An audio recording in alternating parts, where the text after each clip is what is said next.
ನಮಸ್ಕಾರ ವೀಕ್ಷಕರೇ, ಸರಿ ತಪ್ಪುಗಳ ಲೆಕ್ಕಾಚಾರದಲ್ಲಿ ಎಡವಿದ್ಯಾ ಸುಪ್ರೀಂ ಕೋರ್ಟ್. ಹಿಂದೂ ಸಂಪ್ರದಾಯಕ್ಕೆ ಬಿತ್ತ ಕಪ್ಪು ಚುಕ್ಕೆ. ಧಾರ್ಮಿಕ ನೆಲೆಯಲ್ಲಿ ಮಹಿಳಾ ಪ್ರವೇಶ ಶಬರಿಮಲೆಗೆ ಎಷ್ಟು ಸರಿ ಎಷ್ಟು ತಪ್ಪು, ಇದೇ ಇವತ್ತಿನ ವಿಶೇಷ ಸುಪ್ರೀಂ ಆರ್ಡರ್ ಕಾರ್ಯಕ್ರಮಕ್ಕೆ ಸ್ವಾಗತ. ನಾನು ದೀಪಿಕಾ ಪರೇಶ್.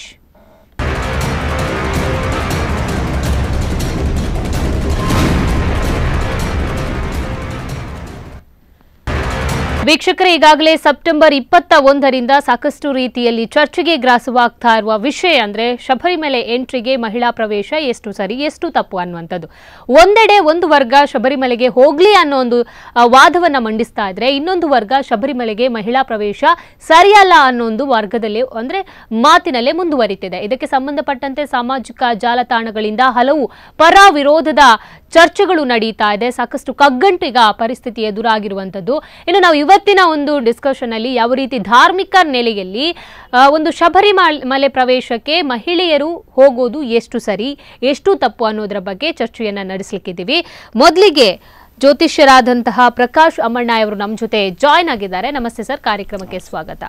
ಅದೇ ತರ ಕೌನ್ಸಿಲರ್ ಆಗಿರುವಂತಹ ಅಕ್ಷತ್ ಅವರು ಕೂಡ ನಮ್ಮ ಸ್ಟುಡಿಯೋದಲ್ಲಿದ್ದಾರೆ. ನಮಸ್ತೆ ಮೇಡಮ್, ಕಾರ್ಯಕ್ರಮಕ್ಕೆ ಸ್ವಾಗತ. ನಮಸ್ಕಾರ ಸರ್. ಮೊದಲಿಗೆ ಶಬರಿಮಲೆ ಅನ್ನುವಂಥದ್ದು ಒಂದು ಸಂಪ್ರದಾಯಬದ್ಧವಾದಂತಹ ದೇವಸ್ಥಾನ. ಈ ದೇವಸ್ಥಾನಕ್ಕೆ ಹೋಗಬಹುದು, ಮಹಿಳೆಯರಿಗೂ ಪ್ರವೇಶ ಎಂಟ್ರಿ ಇದೆ ಅಂತ ಸುಪ್ರೀಂ ಕೋರ್ಟ್ ಈಗಾಗಲೇ ತೀರ್ಪು ನೀಡಿದೆ. ಇದು ನಿಮ್ಮ ಪ್ರಕಾರ ಎಷ್ಟು ಸರಿ ಅನ್ನುವಂಥದ್ದು?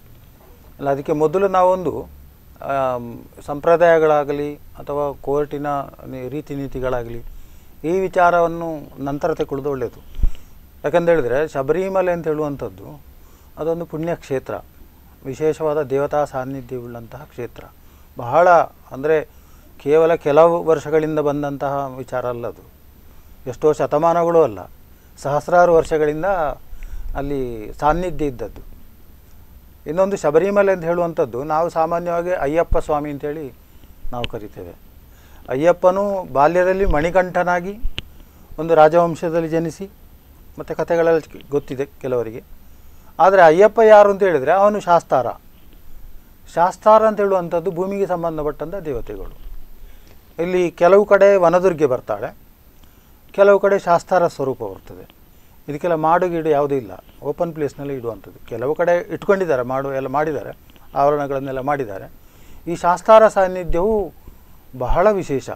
ಎಲ್ಲ ದೇವರ ಸಾನ್ನಿಧ್ಯಗಳಿಗಿಂತ ವನದುರ್ಗೆ ಮತ್ತು ಶಾಸ್ತಾರ ಸಾನ್ನಿಧ್ಯಕ್ಕೆ ಪವರ್ ಜಾಸ್ತಿ. ಹಾಗಾದರೆ ನೀವು ಪವರ್ ಹೇಗೆ ಅಂತ ಕೇಳ್ಬೋದು. ಒಂದು ರೀತಿಯ ವೈಬ್ರೇಷನ್. ಇನ್ನು ನೀವು ಕೇಳ್ತೀರಿ ಹಿಮಾಲಯಕ್ಕೆ ಹೋಗಿ ತಪಸ್ಸು ಮಾಡಿದ ಅಂತೇಳಿ, ಯಾಕೆ ಇಲ್ಲೇ ಮಾಡಬಾರ್ದಾ, ಸಮುದ್ರ ಕರಾವಳಿಯಲ್ಲಿ ಮಾಡಬಾರ್ದಾ?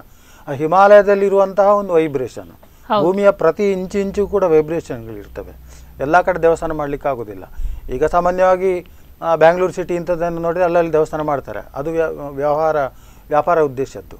ಆದರೆ ಹಿಂದೆ ದೇವತಾ ಸಾನ್ನಿಧ್ಯ ಶೋಧಕರು ಅಂತೇಳಿ ಒಂದು ವರ್ಗ ಇತ್ತು, ಅವರಿಗೆ ಅದೇ ಕೆಲಸ. ಈಗ ಈ ಮುಜರಾಯಿ ಇಲಾಖೆ, ಆಮೇಲೆ ದೇವಸ್ಥಾನ ಬೋರ್ಡು ಹೇಗುಂಟು ಹಾಗೆ ಪುರಾತನ ಕಾಲದಲ್ಲಿ ದೇವತಾ ಸಾನ್ನಿಧ್ಯ ಶೋಧಕರು.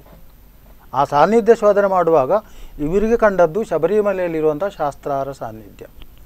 ಅದು ಮೋಸ್ಟ್ ಪವರ್ಫುಲ್ ಪ್ಲೇಸ್. ಅದು ಆ ಜಾಗದಲ್ಲಿ ಈ ಅಯ್ಯಪ್ಪನು ಐಕ್ಯನಾದ. ಶಾಸ್ತಾರನ ಅವತಾರಿಯಾಗಿ ಮಣಿಕಂಠನಾಗಿ ಜನಿಸಿ ಸಾಕಷ್ಟು ಜನರಿಗೆ ಒಳ್ಳೆಯ ಸಾಧನೆಗಳನ್ನು ತೋರಿಸಿ, ದೇವತಾ ಮಹಿಮೆಗಳನ್ನು ತೋರಿಸಿ, ಮತ್ತೆ ಪುನಃ ಯಥಾಸ್ಥಾನೋದ್ವಾಸಯಾಮಿ ಅಂತೇಳಿ ಅದೇ ಜಾಗಕ್ಕೆ ಹೋಗಿ ಅಲ್ಲಿ ಐಕ್ಯನಾದ. ಓಕೆ ಅಕ್ಷತ್ ಅವರೇ, ನೀವೊಂದು ಹೆಣ್ಣು ಮಗಳಾಗಿ ಹೇಳೋದಾದ್ರೆ ಈ ಧಾರ್ಮಿಕ ಕ್ಷೇತ್ರಕ್ಕೆ, ಅದರಲ್ಲೂ ಶಬರಿಮಲೆಗೆ ಹೋಗುವಂಥದ್ದು ಈಗಾಗಲೇ ಕೋರ್ಟ್ ಆದೇಶ ಕೊಟ್ಟಿರುವಂಥದ್ದು, ಮಹಿಳೆಯರಿಗೂ ಹೋಗ್ಬೋದು, ಯಾವುದೇ ನಿರ್ಬಂಧ ಹೇರಬೇಕಾಗಿಲ್ಲ ಅನ್ನುವಂಥದ್ದು. ನಿಮ್ಮ ಪ್ರಕಾರ ನೀವೊಬ್ರು ಮಹಿಳೆಯಾಗಿ ಹೇಳೋದಾದ್ರೆ ಇದು ಎಷ್ಟು ಸರಿ ಅನ್ನುವಂಥದ್ದು? ಬಹುಶಃ ಮೊದಲನೇ ವಿಷಯ ನಾನು ಹೇಳಬೇಕು ಅಂತ ಅನ್ಸೋದೇನು ಅಂತ ಹೇಳಿದ್ರೆ, ನಮ್ಮ ಭಾರತ ದೇಶದಲ್ಲಿ ನಾವು ಹಿಂದೂಗಳಾಗಿ ನಮ್ಮ ದೇಶದಲ್ಲಿ ಏನೇ ನಿಯಮಗಳು ಬಂದ್ರು, ಯಾವುದೇ ತರದ ಸರ್ಕಾರ ಅಥವಾ ಸುಪ್ರೀಂ ಕೋರ್ಟ್ ಏನೇ ಆದೇಶ ಕೊಟ್ಟರು ಅಂದ್ರೆ ವ್ಯವಸ್ಥೆಗೆ ನಾವು ತಲೆಬಾಗ್ತೇವೆ. ಮೊದಲನೇದು ಆ ನಿಟ್ಟಿನಲ್ಲಿ ನೋಡೋದಾದ್ರೆ ನಾವು ತೀರ್ಪಿಗೆ ತಲೆಬಾಗ್ತೇವೆ. ಆದ್ರೆ ಅದರ ಜೊತೆಗೇನೆ ಹೆಣ್ಣು ಮಗಳಾಗಿ ನಾನು ಈ ಪ್ರಶ್ನೆಯನ್ನ ಕೇಳಲಿಕ್ಕೆ ಇಷ್ಟಪಡ್ತೇನೆ. ಮೊನ್ನೆ ಇತ್ತೀಚೆಗೊಂದು ಸ್ವಲ್ಪ ಸಮಯದ ಹಿಂದೆ ಒಂದು ಹೋರಾಟ ಆಯ್ತು, ಶನಿ ಶಿಂಗನಾಪುರ ದೇವಸ್ಥಾನದ್ದು. ಅಲ್ಲಿಗೆ ಹೋರಾಟ ಆಯ್ತು, ಪ್ರವೇಶ ಕೊಡಿಸಿದ್ರು. ಆಮೇಲೆ ಎಷ್ಟು ಜನ ಹೆಣ್ಮಕ್ಳು ಹೋದ್ರು? ಇವತ್ತಿಗೂ ಕೂಡ ನಾನು ಹೇಳ್ತೇನೆ, ಅದರ ಕಾರಣಗಳು ಮುಂದೆ ಚರ್ಚೆಗೆ ಬರ್ತದೆ. ಒಬ್ಬ ಹೆಣ್ಣು ಮಗಳಾಗಿ ದೇವಸ್ಥಾನಕ್ಕೆ ಹೋಗ್ಬೋದು ಅಂತ ಕೋರ್ಟ್ ಹೇಳಿರ್ಬೋದು, ಆದ್ರೆ ಒಬ್ಬ ಹೆಣ್ಣು ಮಗಳಾಗಿ ನಾನು ದೇವಸ್ಥಾನಕ್ಕೆ ಹೋಗ್ಬೇಕಾ ಬೇಡವಾ ಅನ್ನೋದು ನನ್ನ ವೈಯಕ್ತಿಕ ಪ್ರಶ್ನೆ. ನಾನು ಹೇಳಲಿಕ್ಕೆ ಇಷ್ಟಪಡ್ತೇನೆ, ಅಲ್ಲಿನ ಭಕ್ತೆಯಾಗಿ ಮತ್ತೆ ನನ್ನ ಭಕ್ತಿಯ ವಿಷಯದಲ್ಲಿ ಅಥವಾ ನನ್ನ ನಂಬಿಕೆ, ನನ್ನ ಆಸ್ತಿಯ ವಿಷಯದಲ್ಲಿ ಹೇಳೋದಾದ್ರೆ ನಾನು ಯಾವತ್ತಿಗೂ ಹೋಗೋದಿಲ್ಲ ದೇವಸ್ಥಾನಕ್ಕೆ. ಯಾಕೆ ಹೋಗೋದಿಲ್ಲ ಅನ್ನುವಂಥದ್ದು ಅಲ್ಲಿನ ಧಾರ್ಮಿಕ ಕಟ್ಟುಕಟ್ಟಳೆಗಳು ಏನಿದೆ, ನಿಯಮಗಳೇನಿದೆ, ಅದಕ್ಕೆ ನಾನು ತಲೆ ಬಾಗ್ತೇನೆ. ಯಾಕಂತ ಹೇಳಿದ್ರೆ ಅದನ್ನ ನಾನು ಅರ್ಥ ಮಾಡ್ಕೊಂಡಿದ್ದೇನೆ. ಅರ್ಥ ಆಗದೇ ಇರೋರು ಅಥವಾ ದೇವಸ್ಥಾನಕ್ಕೆ ಹೋಗ್ಲಿಕ್ಕೆ ಇಷ್ಟ ಇಲ್ಲದವರು, ಕುಡ್ದು ಎಲ್ಲೆಲ್ಲೋ ಪಾರ್ಟಿ ಮಾಡ್ಕೊಂಡಿರೋರು ದೇವಸ್ಥಾನಕ್ಕೆ ಹೋಗ್ಬೇಕು, ನನಗೆ ಹೆಸರು ಬರಬೇಕು ಅನ್ನೋ ಕಾರಣಕ್ಕೆ ಹೋರಾಟಗಳನ್ನ ಮಾಡ್ತಿದ್ದಾರೆ. ಅದನ್ನ ಗಂಭೀರವಾಗಿ ತಗೊಂಡು ಸುಪ್ರೀಂ ಕೋರ್ಟ್ ಈ ತರ ತೀರ್ಪು ಕೊಟ್ಟಿರೋದು ನಮಗೂ ಕೂಡ ಆಘಾತ ತಂದಿದೆ. ಆ ನಿಟ್ಟಿನಲ್ಲಿ ಈ ವಿಷಯ ಯಾವ ತರ ವಾದ ಸುಪ್ರೀಂ ಕೋರ್ಟ್ ನಲ್ಲಿ ಮಂಡನೆ ಆಗಿದೆ, ಮತ್ತೆ ಅದನ್ನ ರಿವ್ಯೂ ಮಾಡುವಂತ ಪ್ರೊಸೆಸ್ ನಡೀಬೇಕು ಅನ್ನುವಂಥದ್ದು ನನ್ನ ಆಗ್ರಹ. ಓಕೆ ಸರ್, ಇವಾಗ ನೀವು ಹೇಳಿದ್ರಿ ಮೊದಲಿಗೆ ಯಾಕೆ ಕೊಡುವಂಥದ್ದು, ಮೊದಲಿಗೆ ನಾವು ಆರ್ಡರ್ ಬಗ್ಗೆ ಈಗಾಗಲೇ ಆದೇಶ ಕೊಟ್ಟೋದ್ರ ಬಗ್ಗೆ ಮಾತಾಡೋದು ಬೇಡ, ಇತಿಹಾಸದ ಬಗ್ಗೆ ಓಕೆ ಸರ್, ಈಗ ಇತಿಹಾಸದ ಬಗ್ಗೆ ನಾವು ನೋಡೋದಾದ್ರೆ ಅಯ್ಯಪ್ಪ ಸ್ವಾಮಿಯ ಯಾವುದಾದ್ರೂ ಪುರಾವೆಗಳು ಸಿಕ್ಕಿದೆ? ಯಾಕಂದ್ರೆ ಹಲವರು ಮಂಡನೆ ಮಾಡಿದ್ದಾರೆ, ಅಲ್ಲಿಗೆ ಹುಡುಗಿರು ಹೋಗಬಾರ್ದು ಅನ್ನುವಂಥದ್ದು ಯಾವುದೇ ನಮ್ಮ ಕೈಗೆ ಪುರಾವೆಗಳಿಲ್ಲ, ಲಿಖಿತ ರೂಪದಲ್ಲಿ ಯಾವುದಿಲ್ಲ, ಹೇಗೆ ಹೇಳ್ತಾರೆ ಅನ್ನೋ ಪ್ರಶ್ನೆ. ಇದನ್ನೇ ನಿಮ್ಮಲ್ಲಿ ನಾವು ಕೇಳೋದಾದ್ರೆ ಇದಕ್ಕೆ ಏನಂತೀರಾ ಹಾಗಿದ್ರೆ ಅಂತ? ಅಲ್ಲ, ಇದಕ್ಕೆ ಈ ಅಲ್ಲಿಯ ಅದಕ್ಕೆ ನಾವೇನು ಹೇಳ್ತೇವೆ ನಮ್ಮ ಭಾಷೆಯಲ್ಲಿ ಕಾರಣಿಕ ಅಂತ ಹೇಳ್ತೇವೆ. ಕಾರಣಿಕ ಅಂತ ಹೇಳಿದ್ರೆ ರಿಸಲ್ಟ್, ಅಷ್ಟು ಪವರ್ಫುಲ್ ರಿಸಲ್ಟ್ ಸಿಕ್ಕಿದಾಗ ಅವರು ಅದನ್ನು ಒಪ್ಪಿಕೊಳ್ತೇವೆ. ಆದರೆ ಇದನ್ನು ಸಾಮಾನ್ಯ ಇದರಲ್ಲಿ ವಿವರಿಸಲಿಕ್ಕೆ ಸಾಧ್ಯ ಇಲ್ಲ, ಅಥವಾ ತುಂಬ ವೇದೋಕ್ತವಾಗಿ ಹೇಳಿದರೆ ಜನರಿಗೂ ಅರ್ಥವೂ ಆಗೋದಿಲ್ಲ. ಸಾಮಾನ್ಯವಾಗಿ ವೈಬ್ರೇಟ್ ಆಗುವಂಥದ್ದಕ್ಕೆ ನಾನು ಒಂದು ಬೆಸ್ಟ್ ಉದಾಹರಣೆಯನ್ನು ನಿಮಗೆ ಕೊಡ್ತೇನೆ. ಒಂದು ಮನುಷ್ಯ ಪ್ರಾಯಸ್ಥನಾಗಿದ್ದರೂ ಕೂಡ ಅವನ ಕನಸಿನಲ್ಲಿ ಏನೋ ಒಂದು ಸೆಕ್ಚುವಲ್ ವಿಚಾರಗಳು ಬಂದು ಸ್ಖಲನ ಆಗುವಂಥದ್ದು ಉಂಟು. ಅದು ಹೇಗಾಯಿತು? ಅಲ್ಲಿ ಒಂದು ರೀತಿಯ ವೈಬ್ರೇಟ್ ಆಗ್ತದೆ. ಅದೇ ಒಂದು ದೊಡ್ಡ ಯಂತ್ರ ಇರ್ತದೆ, ತುಂಬ ವೈಬ್ರೇಟಿಂಗ್ ಮಿಷನ್, ಅದರ ಮೇಲೆ ಕೈ ಇಟ್ಟಾಗ ಅವನ ದೇಹದ ಮೇಲೆ ತುಂಬ ಪರಿಣಾಮ ಬೀರ್ತದೆ. ಇನ್ನೊಂದು, ನಾನು ಮೊನ್ನೆ ಆರ್ಟಿಕಲಲ್ಲಿ ಹಾಗೆ ಬರೆದಿದ್ದೇನೆ, ಅಂದರೆ ಉದಾಹರಣೆ ಕೊಡುವಂತಹ ಅನಿವಾರ್ಯತೆ ಬಂತು. ಒಬ್ಬ ಸೂಸೈಡ್ ಮಾಡಿಕೊಳ್ತಾನೆ, ನೇಣು ಹಾಕಿಕೊಳ್ತಾನೆ. ಆ ಜೀವ ಹೋಗುವಂತಹ ಒಂದು ಸಂದರ್ಭದ ಒಂದು ವೈಬ್ರೇಷನ್ನಲ್ಲಿ ಏನೆಲ್ಲ ವಾಲ್ಗಳುಂಟು ಅದೆಲ್ಲ ಓಪನ್ ಆಗಿಬಿಡ್ತದೆ, ಅಲ್ಲಿ ಅವನಿಗೆ ಸ್ಖಲನವೂ ಕೂಡ ಆಗಿಬಿಡ್ತದೆ. ಇದು ವೈದ್ಯಕೀಯವಾದಂಥ ಸತ್ಯಗಳು. ಅದೇ ರೀತಿಯಲ್ಲಿ ಪ್ರತಿ ಜಾಗಕ್ಕೂ ಸಾಮಾನ್ಯ ನಮ್ಮ ಭಾಷೆಯಲ್ಲಿ ಹೇಳ್ತೇವೆ, ಆ ಜಾಗಕ್ಕೆ ಹೋಗಬೇಕಿದ್ರೆ ಸ್ವಲ್ಪ ಭಯ ಆಗ್ತದೆ ಮಾತಾಡಲಿಕ್ಕೆ ಅಂಥೇಳಿ. ನೀವು ಬೇಡ, ನೀವು ಒಂದು ಪೊಲೀಸ್ ಸ್ಟೇಷನ್ಗೆ ಹೋಗಿ, ನೀವು ಕಳ್ಳತನ ಮಾಡಿರೋದು ಬೇಡ, ಪೊಲೀಸ್ ಸ್ಟೇಷನ್ಗೆ ಹೋದ ತಕ್ಷಣ ನಮಗೊಂದು ವೈಬ್ರೇಷನ್ ಶುರುವಾಗ್ತದೆ. ನಾವು ಏನು ಹೇಳಬೇಕು ಅದನ್ನು ಹೇಳಲಿಕ್ಕೆ ಆಗೋದಿಲ್ಲ. ಅದೇ ರೀತಿಯಲ್ಲಿ ದೇವತಾ ಸಾನ್ನಿಧ್ಯಗಳು ಕೂಡ ಅದೇ ರೀತಿಯಲ್ಲಿ ಇರ್ತದೆ. ಅಂತಹ ದೇವತಾ ಸಾನ್ನಿಧ್ಯ ಅಂದರೆ ಈ ಶಾಸ್ತಾರ ಸಾನ್ನಿಧ್ಯ ಮತ್ತು ವನದುರ್ಗಾ ಸಾನ್ನಿಧ್ಯ, ಈ ಸಾನ್ನಿಧ್ಯಕ್ಕೆ ಮಹಿಳೆಯರು ಹೋಗಬಾರದು ಅಂತ ಹೇಳುವಂಥ ಒಂದು ಕಂಡೀಷನನ್ನು ಮಾಡಿದರು ಹಿಂದಿನವರು. ಯಾಕೆಂತ ಹೇಳಿದರೆ, ಮಹಿಳೆಯರ ಮೇಲೆ ದೌರ್ಜನ್ಯವೋ ಶೋಷಣೆಯೋ ಅಲ್ಲ, ನಮ್ಮ ಮಹಿಳೆಯರಿಗೆ ತೊಂದರೆ ಆಗಬಾರ್ದು ಅಂತೇಳಿ. ನಾಳೆ ಅವರು ಅಲ್ಲಿ ಹೋಗಿ, ಈಗ ನಾವು ಮಕ್ಕಳಿಗೆ ಹೇಳ್ತೇವಲ್ಲ, ಅಲ್ಲಿ ಹೋಗಬೇಡಿ, ಆಡಬೇಡಿ, ಅಪಾಯ ಉಂಟು ಅಂತೇಳಿ. ಮತ್ತು ನಾನು ಹೋಗ್ತೇನೆ ಅಂತ ಹೇಳಿದ್ರೆ ನಮ್ಮಿಂದ ಅಡ್ಡಿಲ್ಲ, ಹೋಗ್ಬೋದು. ಆದರೆ ಆ ದುರಂತಗಳನ್ನು ಆಗುವಂಥ ದುರಂತಗಳು ನಾವು ಕಣ್ಣಾರೆ ನೋಡಬೇಕಾಗ್ತದೆ, ಅಲ್ಲಿ ನಾವು ಹೊಣೆ ಆಗ್ತದೆ. ಈಗ ಒಬ್ಬ ಬಾವಿಗೆ ಹಾರ್ತಾನೆ ಅಂತ ಹೇಳ್ತಾನೆ, ಹಾರಬೇಡ ಅಲ್ಲಿ ಜೀವ ಹೋಗ್ತಾನೆ ಅಂತ ನಾವು ಹೇಳ್ತೇವೆ. ಇಲ್ಲ, ನಾನು ಬಾವಿಗೆ ಹಾರಿ ಬಿಡ್ತಾನೆ ಅಂತ ಹೇಳ್ತಾನೆ, ಆಗಲೂ ಸಮಸ್ಯೆ ನಮಗೆ. ಅವನನ್ನು ಎತ್ತಬೇಕು, ಅವನು ಶುಶ್ರೂಷೆ ಮಾಡಬೇಕು, ಬದುಕಿಸಬೇಕು. ಅದಕ್ಕೆ ಬೇಕಾಗಿ ಹಿಂದಿನವರು ಏನು ಮಾಡಿದರು, ಅಂಥ ಸಾನ್ನಿಧ್ಯಗಳಿಗೆ ಹೋಗಬೇಡಿ ಅಂತ ಹೇಳುವಂಥದ್ದು. ನಿಯಮ ಮತ್ತೆ ನಿಷೇಧ ಅನ್ನೋದಕ್ಕಿಂತ ಅದನ್ನ ಮುನ್ನೆಚ್ಚರಿಕೆ ಅಂತ ತಗೊಂಡು ಮುನ್ನೆಚ್ಚರಿಕೆ ಸರಿಯಾದ ಶಬ್ದ ಅಂತ ನನಗೆ. ಹೌದು. ಆದರೆ ಕೆಲವೊಮ್ಮೆ ಏನಾಗ್ತದೆ, ಆವಾಗಲೂ ಇದ್ದರು, ನಾನು ಹೋದರೆ ಏನಾಗ್ತದೆ ಅಂತ ಹೇಳುವಂಥದ್ದು. ನಾನು ಮುಂದೆ ಅದನ್ನು ಕಥೆ ಹೇಳ್ತೇನೆ. ಏನಾಗ್ತದೆ ಅಂತ ಹೇಳುವಂಥದ್ದು. ಆವಾಗ ಸಾಮದಾನ ಭೇದದಂಡ ಮೊದಲು ತಿಳುವಳಿಕೆ ಕೊಡುವಂಥದ್ದು, ಇನ್ನು ವರ್ಗೀಕರಣ ಮಾಡುವಂಥದ್ದು, ಇನ್ನು ಕೊನೆಗೆ ಅದು ಆಗದಿದ್ದರೆ ಇದು ದಂಡೋಪಾಯ, ಹೊಡೆದಾದ ಬಡಿದಾದ ನೀವು ಹೋಗೋದು ಬೇಡ ಅಂತೇಳಿ ಆ ರೀತಿಯ ಇದನ್ನು ಮಾಡಬೇಕಾಗ್ತದೆ. ಯಾಕೆ? ನಮ್ಮ ಸಮಾಜದ ಸ್ವಾಸ್ಥ್ಯಕ್ಕೆ ಬೇಕಾಗಿ, ನಮ್ಮ ಹೆಣ್ಣು ಮಕ್ಕಳು ಸರಿ ಇದ್ದಾಗ ಅವರು ಕಣ್ಣೀರಿಳಿಸದೆ ಇದ್ದಾಗ ದೇಶಕ್ಕೆ ಹಿತ.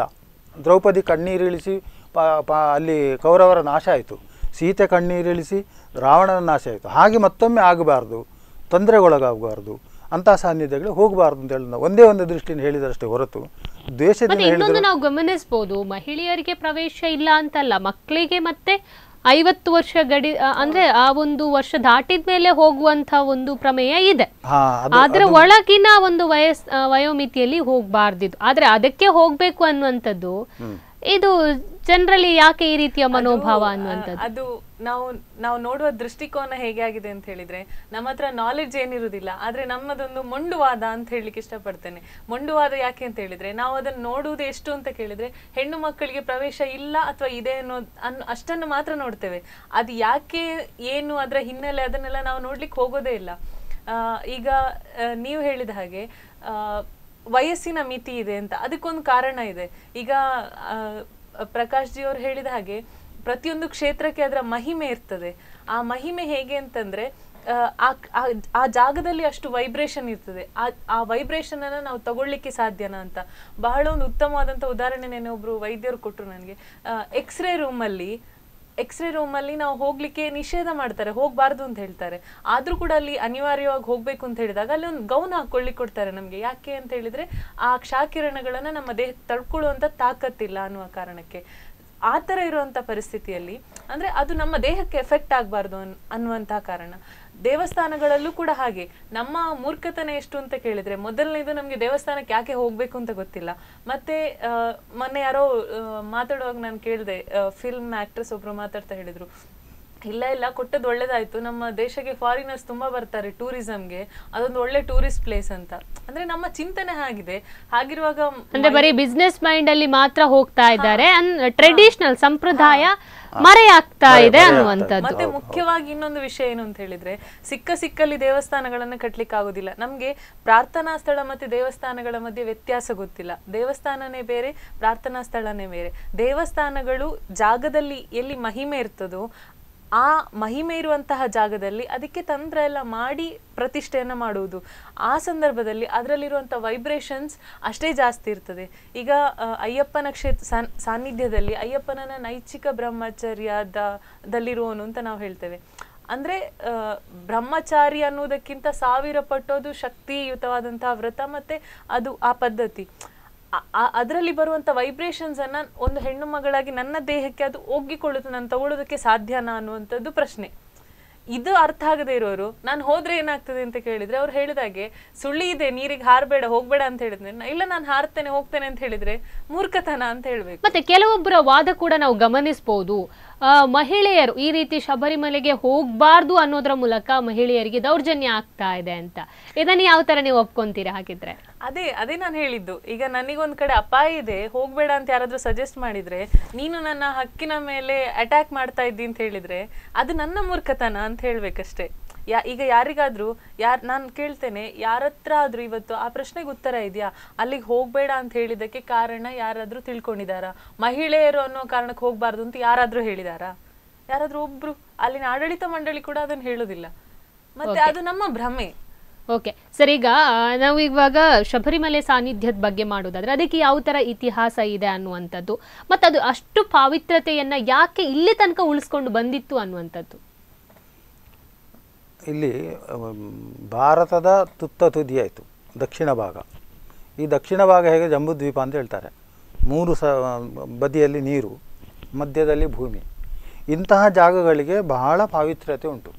ಅಲ್ಲಿ ನಾವೇನಾದರೂ ದೇವತಾ ಸಾಧನೆಗಳು, ದೇವತಾ ಪ್ರೀತ್ಯರ್ಥವಾಗಿ ಯಾಗ ಯಜ್ಞಾದಿಗಳನ್ನು ಮಾಡೋದು ಅಥವಾ ಧ್ಯಾನಗಳನ್ನು ಮಾಡೋದು, ಇದನ್ನೆಲ್ಲ ಮಾಡಿದಾಗ ಅದು ಅತಿ ಶೀಘ್ರವಾಗಿ ಕ್ಷಿಪ್ರವಾಗಿ ಅವನಿಗೆ ಫಲಿಸ್ತದೆ ಅಂಥೇಳಿ ಅಂತಹ ಜಾಗಗಳನ್ನು ಹುಡುಕಿದರು. ಅಂತಹ ಜಾಗಕ್ಕೆ ಬಂದಾಗ ಈ ದೇವಸಾನ್ನಿಧ್ಯ ಶೋಧಕರು ಅಂತಹ ಸ್ಥಳಕ್ಕೆ ಬಂದು ಇದೊಂದು ಜಾಗ ಒಳ್ಳೆಯದು. ಈಗ ನಾವು ಹೇಗೆ ಲೊಕೇಶನ್ಗಳನ್ನು ಸೆಲೆಕ್ಟ್ ಮಾಡ್ತೇವೆ, ಯಾಕೆ ಉತ್ತರಾಭಿಮುಖ ಆಗಿ ಮತ್ತು ಮನೆ ನಾರ್ತ್ ಫೇಸಿಂಗ್ ಮನೆ ಇರಬೇಕು ಅಂತ ಹೇಳೋದು? ಹೇಗೆ ಬೇಕಾದರೂ ಇರ್ಬೋದಲ್ಲೋ. ಆ ವೈಬ್ರೇಷನನ್ನು ಹೊಂದಿಕೊಂಡು, ಈ ವೈಬ್ರೇಷನ್ ಅಂತ ಹೇಳಿದ್ರೆ ಹೇಗೆ ಅಂತ ನೀವು ಕೇಳ್ಬೋದು. ಅದಕ್ಕೊಂದು ಬಹಳ ಉದಾಹರಣೆ ಉಂಟು. ಈ ಗ್ರಹಗಳು ಸಂಚಾರ ಮಾಡ್ತಾ ಇರ್ತವೆ, ಅನೇಕ ಗ್ರಹಗಳು. ಅದರ ಜೊತೆಗೆ ಕ್ಷುದ್ರ ಗ್ರಹಗಳು ಸಂಚಾರ ಮಾಡ್ತವೆ. ಕ್ಷುದ್ರ ಗ್ರಹಗಳಿಗೆ ನಿಯಮ ಇಲ್ಲ, ಅದು ಒಮ್ಮೆ ಹೀಗೂ ಹೋಗ್ಬೋದು, ಒಮ್ಮೆ ಹೀಗೂ ಹೋಗ್ಬೋದು, ಹೇಗೆ ಬೇಕಾದರೂ ಹೋಗ್ಬೋದು. ಆ ಕ್ಷುದ್ರ ಗ್ರಹಗಳ ಸೆಳೆತವನ್ನು ನಿರ್ಬಲಗೊಳಿಸಲಿಕ್ಕೆ ಬೇಕಾಗಿ ನಾವು ನಂಬುವಂಥ ಈ ನವಗ್ರಹರ ಪರಿಭ್ರಮಣೆ ಏನಿದೆ ಅದು ತುಂಬ ಪ್ರಯೋಜನಕಾರಿ ಆಗ್ತದೆ. ಇನ್ನು ನೀವೊಂದು ಕಥೆಯಲ್ಲಿ ಕೇಳಿರ್ಬೋದು, ನಳಚಕ್ರವರ್ತಿಗೆ ಶನಿ ದಶಾಕಾಲದಲ್ಲಿ, ಗೋಚಾರದ ಶನಿಯಲ್ಲಿ ಅವನು ಋತುಪರ್ಣನಲ್ಲಿಗೆ ಹೋದ ಅಂತೇಳಿ. ವಿಷಯ ಇಷ್ಟೇ, ಅವನಲ್ಲಿಗೆ ಶನಿಯ ಪ್ರಭಾವ ಕಡಿಮೆ. ಯಾಕೆಂತ ಹೇಳಿದರೆ ಅದು ಬೆಟ್ಟ ಗುಡ್ಡಗಳು ಹೀಗೆ ಎಲ್ಲಿರುವಂಥದ್ದು, ಶನಿಯ ಬೆಳಕು ಕರೆಕ್ಟ್ ಬರುವುದಿಲ್ಲ. ಆದರೆ ಇದನ್ನೆಲ್ಲ ವಿವರಿಸಿಕೊಂಡು ಹೇಳಲಿಕ್ಕೆ ಸಾಧ್ಯ ಇಲ್ಲ ಹೀಗೆ ಅಂತ ಹೇಳುವಂಥ. ಟೋಟಲ್ ಆಗಿ ಹಿಂದಿನವರೇನು ಭಾವನಾತ್ಮಕವಾಗಿ ಒಪ್ಪುತ್ತಿದ್ದರು, ಭಾವನಾತ್ಮಕವಾಗಿ ಹೇಳಿದರು. ಹಾಗೆ ಶಬರಿಮಲೆಗೆ ನೀವು ಹುಡುಗಿಯರು ಹೆಂಗಸರು ಹೋಗೋದು ಬೇಡ, ಸರಿ, ಅವರು ಒಪ್ಪಿಕೊಂಡ್ರು. ಆದರೆ ಈಗ ಏನಾಗಿದೆ ಅಂತ ಹೇಳಿದ್ರೆ ಟೆಕ್ನಾಲಜಿಯೂ ಫಾರ್ವರ್ಡ್ ಆಗಿದೆ, ಆಮೇಲೆ ಅಡ್ವಾನ್ಸ್ ಥಿಂಕಿಂಗ್ ಆಗಿದೆ. ನಾವು ಹೋದರೆ ಏನಾಗ್ತದೆ ಅಂತ ಹೇಳುವಂಥ ಒಂದು ಹಠ ಬರ್ತದೆ. ಓಕೆ ಸರ್, ಇವಾಗ ನಾವು ಯಾಕೆ ಈ ಪ್ರಶ್ನೆಯನ್ನ ಕೇಳ್ತಾ ಇದ್ದೀವಿ ಅಂದ್ರೆ ಸಾಮಾನ್ಯವಾಗಿ ಎಲ್ಲ ಕಡೆಗಳಲ್ಲೂ ಪರ ವಿರೋಧದ ಕೂಗೇ ಕೇಳಿಸ್ತಾ ಇದೆ. ಒಂದೆಡೆ ಹೋಗಬೇಕು, ಇನ್ನೊಂದೆಡೆ ಹೋಗೋದು ಬೇಡ, ಇದೇ ಚರ್ಚೆ ನಡೀತಾ ಇದೆ. ಆದರೆ ಧಾರ್ಮಿಕ ನಿಟ್ಟಿನಲ್ಲಿ ಯಾರು ಕೂಡ ಆಲೋಚನೆ ಮಾಡಲಿಕ್ಕೆ ಇಲ್ಲಿ ತನಕ ಹೋಗಿಲ್ಲ. ಯಾಕೆ ಹೋಗಬಾರ್ದು ಅಂತಾರೆ, ಹೋದ್ರೆ ಏನಾಗುತ್ತೆ, ಧಾರ್ಮಿಕ ನೆಲೆಯಲ್ಲಿ ಶಬರಿಮಲೆಗಿರುವಂಥ ಪಾವಿತ್ರ್ಯತೆಯನ್ನ ಕಾಪಾಡಿಕೊಳ್ಳೋದು ಹೇಗೆ, ಯಾಕೆ ಅದು ಇಲ್ಲಿ ತನಕ ಉಳ್ಕೊಂಡು ಬಂದಿದೆ ಅನ್ನೋದ್ರ ಬಗ್ಗೆ ಯಾರು ಕೂಡ ಚಿಂತೆ ನಡೆಸ್ತಾ ಇಲ್ಲ. ಅದಕ್ಕೊಂದು ನಾವು ಇವತ್ತು ಈ ಒಂದು ಕಾರ್ಯಕ್ರಮವನ್ನ ಇಟ್ಕೊಂಡಿರುವಂಥ ಧಾರ್ಮಿಕ ರೀತಿಯಲ್ಲಿ ಯಾವ ತರ ಒಂದು ಪರಿಶುದ್ಧತೆಯನ್ನ ಇಲ್ಲಿ ತನಕ ಅದು ಕಾಪಾಡ್ಕೊಂಡು ಬಂದಿದೆ ಅನ್ನುವಂಥದ್ದು ನೀವು ಗಮನಿಸಬಹುದು. ಶಬರಿಮಲೆಯ ಜ್ಯೋತಿ ವಿಷಯದಲ್ಲೂ ಕೂಡ ಸಾಕಷ್ಟು ಚರ್ಚೆಗಳಾಯಿತು. ಅದಲ್ಲ, ಅದು ಆರ್ಟಿಫಿಷಿಯಲ್ ನಕ್ಷತ್ರ ಕಾಣುವಂಥದ್ದು, ಯಾವುದೋ ಒಂದು ಬೆಟ್ಟದ ಹಿಂದೆ ಹೋಗಿ ಅಲ್ಲಿ ಇಟ್ಟು ಇದು ಪ್ರಜ್ವಲಿಸುವಂಥದ್ದು ಅಂತ. ಇದ್ರ ಬಗ್ಗೆ ಹೇಳೋದಾದ್ರೆ ಏನು ಹೇಳ್ತೀರಾ? ಹಾಗಾದ್ರೆ ಏನು ಇದು ಅಂತ? ಅಲ್ಲ, ಅದು ಇದು ಒಂದು ರೀತಿಯ ವಿತ್ತಂಡವಾದ ಅಂತ ಹೇಳಬೇಕು. ಖಗೋಳ ಪರಿಜ್ಞಾನ ಯಾರಿಗಿಲ್ವೋ ಅವರು ಅದು ಜ್ಯೋತಿ, ನಾನು ಕೇಳಿದ್ದೇನೆ, ಅಲ್ಲಿ ಎಷ್ಟೋ ದೊಡ್ಡ ಕರ್ಪೂರದ ರಾಶಿ ಹಾಕೋದಂತೆ, ಅದಕ್ಕೆ ಬೆಂಕಿ ಹೇಳಿದಂತೆ, ಇನ್ನೊಬ್ಬರು ಯಾರೋ ಹೇಳಿದರು ಆ ಕಡೆಯಿಂದ ಈ ಕಡೆ ತಂತಿ ಹಗ್ಗ ಕಟ್ಟುದಂತೆ, ಅದರಲ್ಲಿ ಈಚೆ ಈಚೆ ತಗೊಂಡೋಗುದಂತೆ. ಈ ರೀತಿಯ ಒಂದೊಂದು ವಿಶ್ಲೇಷಣೆಗಳು, ಸುಳ್ಳು ಹೇಳುವುದಕ್ಕೂ ಒಂದು ಸರಿಯಾದ ಇತಿಮಿತಿಗಳು ಬೇಕು. ಒಪ್ಪಿಸುವಂಥ ಸುಳ್ಳು ಹೇಳ್ಬೋದು. ಆ್ಯಕ್ಚುಲಿ ಅಲ್ಲಿ ಏನಾಗಿದೆ ಅಂತ ಹೇಳಿದರೆ, ಮಕರ ರಾಶಿಯಲ್ಲಿ ಅಭಿಜಿನ್ ನಕ್ಷತ್ರ ಇರುವುದು. ಅಭಿಜಿತ್ ನಕ್ಷತ್ರ ಏನಾಗಿದೆ ಅಂತ ಹೇಳಿ ಮಹಾಭಾರತ ಕಾಲದಲ್ಲಿ ಅದು ಸುಡ್ಲಿಕ್ಕೆ ನಕ್ಷತ್ರ ಸ್ಫೋಟ ಆಯಿತು. ಆದರೆ ಅದು ಸೂರ್ಯನ 10 ಪಟ್ಟು ದೊಡ್ಡ ನಕ್ಷತ್ರ. ಅದು ಇನ್ನೂ ಎಷ್ಟೋ ಯುಗಗಳು ಕಳಿಬೇಕು ಅದು ಸುಟ್ಟು ಬೂದಿ ಆಗಬೇಕಿದ್ರೆ. ಆದರೆ ಅದು ಸುಟ್ಟಲಿಕ್ಕೆ ಶುರುವಾದ ಮೇಲೆ ಅದರ ಹೊಗೆಗಳು ಇತ್ಯಾದಿಗಳಿಂದ ಅದು ಕಾಣುವುದಿಲ್ಲ. ಯಾವಾಗ ಈ ಮಕರ ಸಂಕ್ರಾಂತಿ ಪರ್ವಕಾಲದಲ್ಲಿ ಶಬರಿಮಲೆಯಿಂದ ವೀಕ್ಷಣೆ ಮಾಡಿದರೆ ಅದು ಒಂದು ಕ್ಷಣ ಕಾಣ್ತದೆ. ಅದು ಇದು ಶಬರಿಮಲೆ ಆಗಬೇಕಾಗಿಲ್ಲ, ಬೇರೆ ಕಡೆ ಇರ್ಬೋದು, ಆದರೆ ನಾವು ನೋಡಿದ್ದು ಶಬರಿಮಲೆಯಲ್ಲಿ. ಆವಾಗ ನಾವು ಏನು ಮಾಡಿದ್ರು, ಇದಕ್ಕೆ ಧೂಪ ಹಚ್ಚಿದ್ರು, ದೀಪ ಹಚ್ಚಿದ್ರು, ಏನೆಲ್ಲ ಅವರವರ ಭಕ್ತಿಗೆ ಏನೇನು ಅದು ಜ್ಯೋತಿ ಅಂತೇಳಿ ಒಂದು ಕೈ ಮುಗಿದ್ರು, ಏನೇನೋ ಮಾಡಿದರು. ಆ್ಯಕ್ಚುಲಿ ಇದೊಂದು ಪ್ರಕೃತಿದ್ದು ಆ ನಕ್ಷತ್ರದ ವಿಶೇಷ ಕಾಣುವಂಥದ್ದು. ಅದನ್ನೇನು ಮಾಡಿದರು, ಈ ದೇವಸ್ಥಾನದ ಆಡಳಿತ ಮಾಡಿ ಅದನ್ನು ಎನ್ಕ್ಯಾಶ್ ಮಾಡಿಕೊಂಡ್ರು. ಎನ್ಕ್ಯಾಶ್ ಮಾಡಿಕೊಂಡು ಏನು ಮಾಡೋದು ಅಂತೇಳಿ, ನೋಡಿ ಅಲ್ಲಿ ಅಯ್ಯಪ್ಪ ಜ್ಯೋತಿ ಬರ್ತದೆ, ಅದಕ್ಕೆ ಕೈ ಮುಗಿರಿ ಅಂತೇಳಿ ಅದಕ್ಕೆ ಬೇಕಾಗಿ ಜನ ಒಂದಷ್ಟು ಜನ ಆ ಜ್ಯೋತಿಯನ್ನು ನೋಡಲಿಕ್ಕೆ ಹೋದರು. ಆದರೆ ಪ್ರಕೃತಿಯದ್ದು ಎಲ್ಲವೂ ಕೂಡ ದೇವರೇ. ಅಲ್ಲಿಂದ ಬರುವಂಥ ಅಭಿಜಿನ್ ನಕ್ಷತ್ರದ ಕಿರಣಗಳು, ಯಾಕೆಂದರೆ ಇವತ್ತು ಕೂಡ ನಾವು ಮುಹೂರ್ತಗಳಲ್ಲಿ ಮಧ್ಯಾಹ್ನ 12 ಗಂಟೆಗೆ ಅಭಿಜಿನ್ ಮುಹೂರ್ತ ಅಂತ ಹೇಳ್ತೇವೆ. ಯಾವಾಗ ಸೂರ್ಯ ನಡುನೆತ್ತಿಗೆ ಬರುವಾಗ ಎಲ್ಲ ದೋಷಗಳು ನಿವಾರಣೆ ಆಗ್ತದೆ ಅಂತ, ಅಂದರೆ ಅಷ್ಟು ಶಾಖ ಜಾಸ್ತಿ ಇರ್ತದೆ. ಅದೇ ಅಭಿಜಿನ್ ಮುಹೂರ್ತವು ಕೂಡ ಅದೇ ಹೊತ್ತಿಗೆ ನಮಗೆ ಪ್ರತ್ಯಕ್ಷ ಆಗ್ತದೆ. ನಮ್ಮ ಕಣ್ಣಿಗೆ ಕಾಣೋದಿಲ್ಲ, ಸೂರ್ಯನ ಎದುರು ನಮಗೆ ಕಣ್ಣಿಗೆ ಕಾಣೋದಿಲ್ಲ. ಇಂತಹ ಅಭಿಜಿನ್ ನಕ್ಷತ್ರದ ಬೆಳಕು ನಾವು ಗ್ರಹಿಸಿಕೊಂಡ್ರೆ ಅದು ಅದರಿಂದ ತುಂಬ ಪ್ರಯೋಜನಕಾರಿ ಅಂತ ಹೇಳುವಂಥದ್ದು ಕೂಡ ಒಂದು ತತ್ವ ಇದೆ. ಓಕೆ ಸರ್, ನಿಮ್ಮ ಜೊತೆ ಮತ್ತಷ್ಟು ಮಾತುಕತೆ ಮುಂದುವರಿಸ್ತೀನಿ. ಅದಕ್ಕಿಂತ ಮುಂಚೆ ಒಂದು ಬ್ರೇಕ್.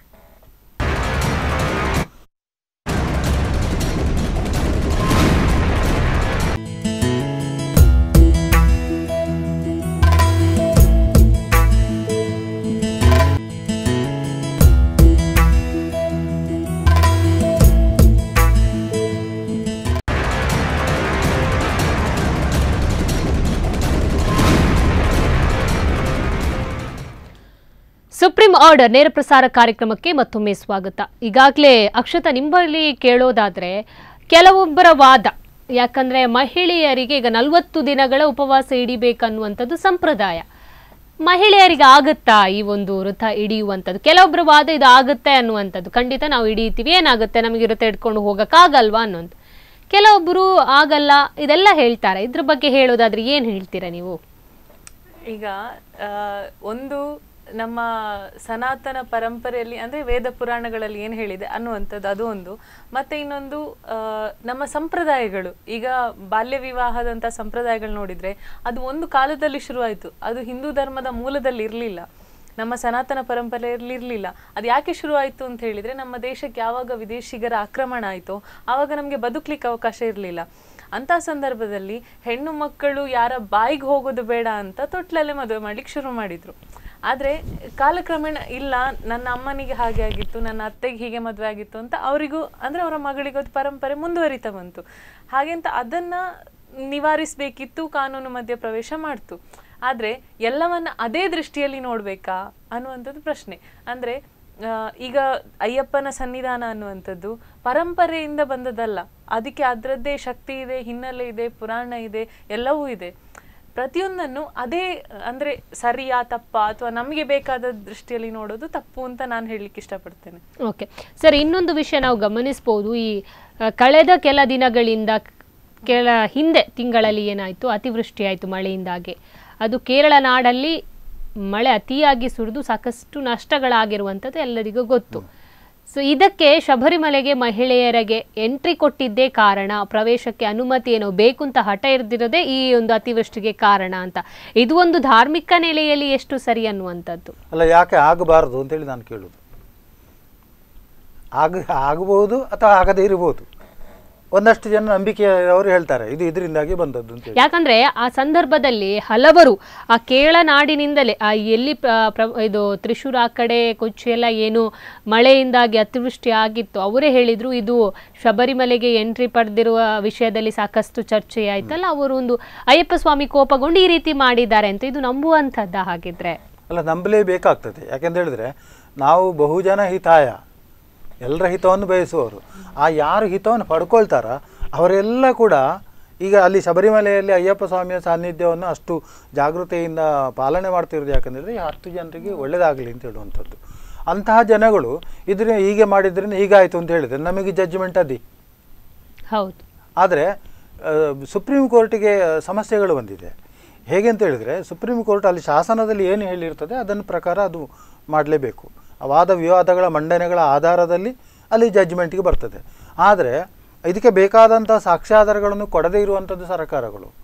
ಅವರು ಕೊಡದಿದ್ದರೆ ಸುಪ್ರೀಂ ಕೋರ್ಟ್ ಜಡ್ಜ್ ಏನು ಮಾಡ್ತಾರೆ? ಹೌದು. ಇವರಿಗೆ ಒಂದು ವೇಳೆ ಸರ್ಕಾರಕ್ಕೆ ನಿಲ್ಲಿಸಬೇಕು ಅಂತೇಳಿ ಇಲ್ಲೊಂದು ದೊಡ್ಡ ಸಮಸ್ಯೆ ಬರ್ತದೆ. ಹೇಗೆ ಅಂತ ಹೇಳಿದರೆ ಸಾಮಾನ್ಯವಾಗಿ ಕೇರಳದಲ್ಲಿ ದೊಡ್ಡ ದೊಡ್ಡ ದೇವಸ್ಥಾನದಲ್ಲಿ ಪ್ರತಿ ವರ್ಷವೂ ಅಷ್ಟಮಂಗಲ ಪ್ರಶ್ನೆ ಇಟ್ಟು ದೇವತಾ ಸಾನ್ನಿಧ್ಯದ ಬಗ್ಗೆ ತಿಳ್ಕೊಂಡು ನಂತರ ಬ್ರಹ್ಮಕಲಶ ಆಗ್ತದೆ. ಇದು ಸುಮಾರು ಗುರುವಾರ ದೇವಸ್ಥಾನ ಇರ್ಬೋದು, ದೊಡ್ಡ ದೊಡ್ಡ ದೇವಸ್ಥಾನಗಳಲ್ಲಿ. ಅದು ಯಾಕೆಂತ ಹೇಳಿದರೆ ಆ ದೇವಸ್ಥಾನದ ಪಾವಿತ್ರ್ಯತೆ ಉಳಿಬೇಕು ಅಂತೇಳಿ. ಈ ಶಬರಿಮಲೆಗೆ ಎಂಟ್ರಿ ಕೊಟ್ಟರು, ಮಹಿಳೆಯರು ಹೋದರು. ನೆಕ್ಸ್ಟ್ ಪ್ರಶ್ನೆ ಆಗ್ತದೆ. ಪ್ರಶ್ನೆಯವರು ಹೇಳ್ತಾರೆ ಇಲ್ಲಿ ಸ್ತ್ರೀಯರು ಬಂದದ್ದೇ ದೋಷ, ನೀವು ಹೇಳಿದಾಗೆ ಈ ಪ್ರಕೋಪಗಳೆಲ್ಲ ಬಂದದ್ದು ಇದರಿಂದಾಗಿ ಬಂದದ್ದು, ಹೆಂಗಸರು ಬಂದದ್ದು ದೋಷ ಅಂತ ಹೇಳ್ತಾರೆ. ಸರ್ಕಾರ ಏನು ನಿರ್ಧಾರ ತಗೊಳ್ಬೋದು? ಮುಂದಿನ ಇದಕ್ಕೆ ಒಂದು ಸುಪ್ರೀಂ ಕೋರ್ಟ್ ಇದನ್ನು ಉಲ್ಲಂಘನೆ ಮಾಡಬೇಕು, ಅಲ್ಲಿ ಅದು ಸಮಸ್ಯೆ ಆಗ್ತದೆ. ಇದು ಸುಪ್ರೀಂ ಕೋರ್ಟಿಗೆ ಪುನಃ ಕೇಳಬೇಕು. ಇದು ಕಾಲಾವಕಾಶಗಳು ಎಷ್ಟು ಹೋಗ್ತದೆ? ಹೌದು. ಈ ಬಗ್ಗೆ ಸರ್ವತೋಮುಖವಾಗಿ ಸರ್ಕಾರ ಸಂತುಲನ ಇರ್ತದೆ. ಒಂದು ಚಕ್ರಕ್ಕೆ ಒಂದು ಸಂತುಲನ ಅಂತ ಇರ್ತದೆ, ಅಂದ್ರೆ ಪ್ರಕೃತಿ ಚಕ್ರಕ್ಕೆ. ಈಗ ಕೆಲವೊಂದು ಜಾಗಕ್ಕೆ ಅದು ಹಾಗೆ ಇರ್ಬೇಕು ಅಂತಿದೆ. ಪಶ್ಚಿಮ ಘಟ್ಟದಲ್ಲಿ ಮರ ಎಲ್ಲ ಕಡ್ದು ಏನಾಯ್ತು ಈಗ ಅಂದ್ರೆ ಅದನ್ನ ನಾವು ಯಾವಾಗ ಭಂಗ ತರ್ತೇವೋ ಆಗ ಪ್ರಕೃತಿಗೆ ತನ್ನಿಂದಾನಾಗಿ ಅದನ್ನ ಸರಿ ಮಾಡ್ಕೊಂಡು ಹೋಗುವಂತ ಒಂದು ಅದು ನಿಯಮ ಇದೆ. ಅದು ಹಾಗೆ ಆಗ್ತದೆ ಕೂಡ. ಮತ್ತೆ ನೀವಾಗ ಹೇಳಿದ್ರಿ ಹೆಣ್ಣು ಮಕ್ಕಳಿಗೆ ಅದೇ ಪೀರಿಯಡ್ ಅಲ್ಲಿ ಯಾಕೆ ನಿಲ್ಲಿಸ್ತಾರೆ ಅಂತ. ಈಗ ಋತುಸ್ರಾವಾದ ಹೆಣ್ಣು ಮಕ್ಕಳನ್ನ ಮನೆಯಲ್ಲಿ ಬದಿಯಲ್ಲಿ ಕೂತ್ಕೊ ಅಂತ ಹೇಳ್ತಾರೆ. ಇದು ಸಂಪ್ರದಾಯ ಬಂದಿದೆ. ಇದಕ್ಕೆ ಇನ್ನೊಂದು ದೃಷ್ಟಿಯಲ್ಲಿ ನೋಡೋದಾದ್ರೆ ಕಾರಣ ಏನು ಅಂತ ಹೇಳಿದ್ರೆ, ಹೆಣ್ಣು ಮಕ್ಕಳ ದೇಹ ಪರಿಸ್ಥಿತಿ ಆಗ ತುಂಬಾ ಕುಗ್ಗಿರ್ತಾರೆ, ಸುಸ್ತಾಗಿರ್ತಾರೆ, ಮತ್ತೆ ಅವ್ರಿಗೆ ಚೈತನ್ಯ ಅಷ್ಟಿರೋದಿಲ್ಲ ಬಾಕಿ ದಿನಗಳಿದ್ದಾಗ. ಹಾಗಾಗಿ ರೆಸ್ಟ್ ಮಾಡು ಅಂತ ಮುಂಚಿನವ್ರು ಕೂರಿಸಿದ್ರು. ಅದನ್ನ ನಾವೇನ್ ಅನ್ಕೊಂಡ್ವಿ, ಅದನ್ನ ಬೇರೆನೇ ದೃಷ್ಟಿಯಲ್ಲಿ ತಗೊಂಡ್ವಿ, ಅಂದ್ರೆ ನಿಷೇಧ, ಮುಟ್ಟಬಾರ್ದು ಅನ್ನುವಂಥದ್ದು. ಮತ್ತೆ ಇನ್ನೊಂದು ಆ ವಯಸ್ಸು ನಾನು ಆಗ್ಲೇ ಹೇಳಿದೆ, ಆ ವೈಬ್ರೇಷನ್ ಅನ್ನ ತಡ್ಕೊಳ್ಳುವಂತಹ ಒಂದು ಶಕ್ತಿ ಹೆಣ್ಣು ಮಕ್ಕಳ ದೇಹ, ಅಂದ್ರೆ ನಮ್ಮ ದೇಹ ಪ್ರಕೃತಿ ಹೇಗೆ ರಚನೆ ಆಗಿದೆಯೋ ಅದಕ್ಕೆ ಇದೆಯಾ ಅಂತ. ಇನ್ನೊಂದು ಇದೆ, ಪ್ರಕಾಶ್ ಜಿ ಅವ್ರಿಗಿದೆ, ಧಾರಣಾ ಶಕ್ತಿ ಅಂತ ಕರೀತಾರೆ ಅದಕ್ಕೆ. ಈಗ ದೇವಸ್ಥಾನಕ್ಕೆ, ಯಾವುದೇ ದೇವಸ್ಥಾನಕ್ಕೆ ಹೋದಾಗ ಅಷ್ಟಾಂಗ ನಮಸ್ಕಾರ ಹುಡುಗರು ಮಾಡ್ತಾರೆ, ಹೆಣ್ಮಕ್ಳು ಮಾಡಬಾರ್ದು ಅಂತಿದೆ. ಯಾಕೆ ಅಂತ ಹೇಳಿದ್ರೆ ಹೆಣ್ಣು ಮಕ್ಕಳು ಮಗುವಿಗೆ ಹಾಲು ಕುಡಿಸೋರು, ನಮ್ಮ ಪೂರ್ತಿ ದೇಹ ನೆಲಕ್ಕೆ ತಾಗಬಾರ್ದು, ಹಾಲು ಅಂದ್ರೆ ಅಮೃತಕ್ಕೆ ಸಮಾನ ಅನ್ನುವಂತ ಕಾರಣಕ್ಕೆ. ಇಂತಹದ್ದೇ ಒಂದು ಕಾರಣ ಶಬರಿಮಲೆ ವಿಷಯದಲ್ಲೂ ಇದೆ. ಅದನ್ನ ನಾವು ಅರ್ಥ ಮಾಡ್ಕೊಳ್ತಿಲ್ಲ ಅಷ್ಟೇ. ಈಗ ಹೆಣ್ಣು ಮಕ್ಕಳಲ್ಲಿ ಸಣ್ಣ ಮಕ್ಕಳು ಮಗುವಿಗೆ ಜನ್ಮ ಕೊಡುವಂತ ಪರಿಸ್ಥಿತಿಯಲ್ಲಿ ಇರುವುದಿಲ್ಲ, ಅಥವಾ ಒಂದು ವಯಸ್ಸು ದಾಟಿದ ಮೇಲೆ ಕೂಡ ಆಗ ಆಲ್ಮೋಸ್ಟ್ ಇದೆಲ್ಲ ಮುಗ್ದಿರ್ತದೆ, ಆ ಟರ್ಮ್ ಮುಗ್ದಿರ್ತದೆ, ಆಗ ಮತ್ತೆ ತಾಯಿ ಆಗುವಂಥದ್ದು ಇದು ಇರುವುದಿಲ್ಲ, ಆಗ ಪ್ರವೇಶ ಮಾಡಬಹುದು ಅನ್ನುವಂಥದ್ದಿದೆ.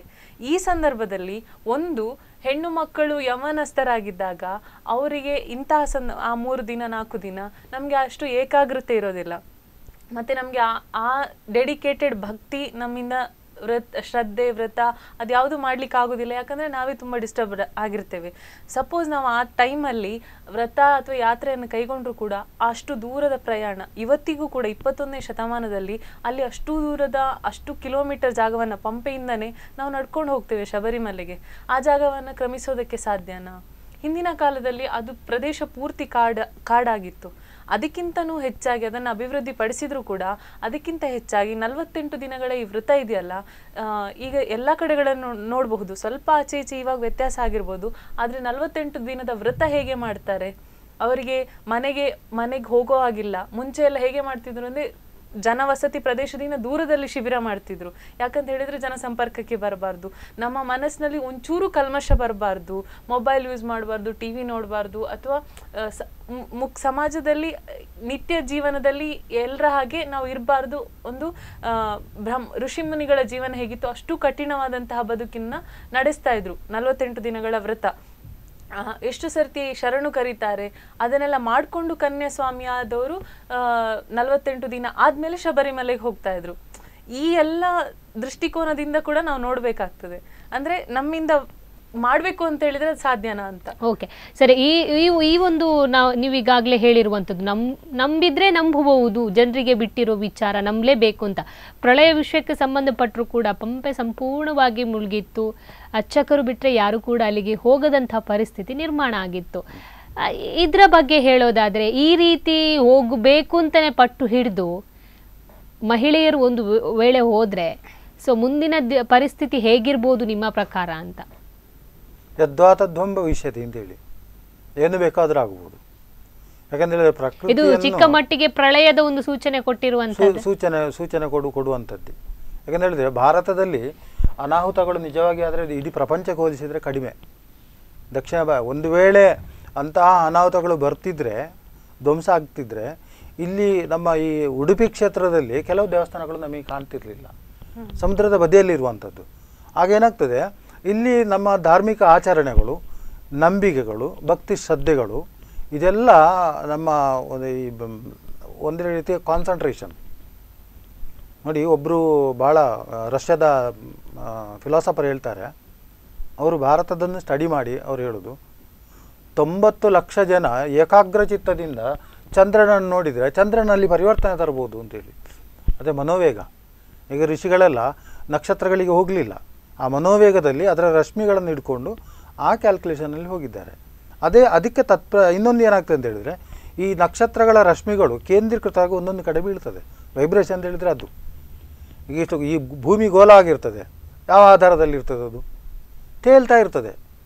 ಆ ಕಡೆ ನೀರೆಲ್ಲ ಏನಿಲ್ಲ, ಅದು ತೇಲ್ತಾ ಇರ್ತದೆ. ಆವಾಗ ಒಂದು ಗ್ರಹದ ರಶ್ಮಿ ಇನ್ನೊಂದು ಗ್ರಹದ ರಶ್ಮಿ ಅದು ಸಂಘರ್ಷ ಮಾಡಿಕೊಂಡು ಇದನ್ನು ಮೇಲೆತ್ತದೆ, ಅವನನ್ನು ಮತ್ತೊಂದು ಗ್ರಹ ಮೇಲೆ ಇರ್ತದೆ.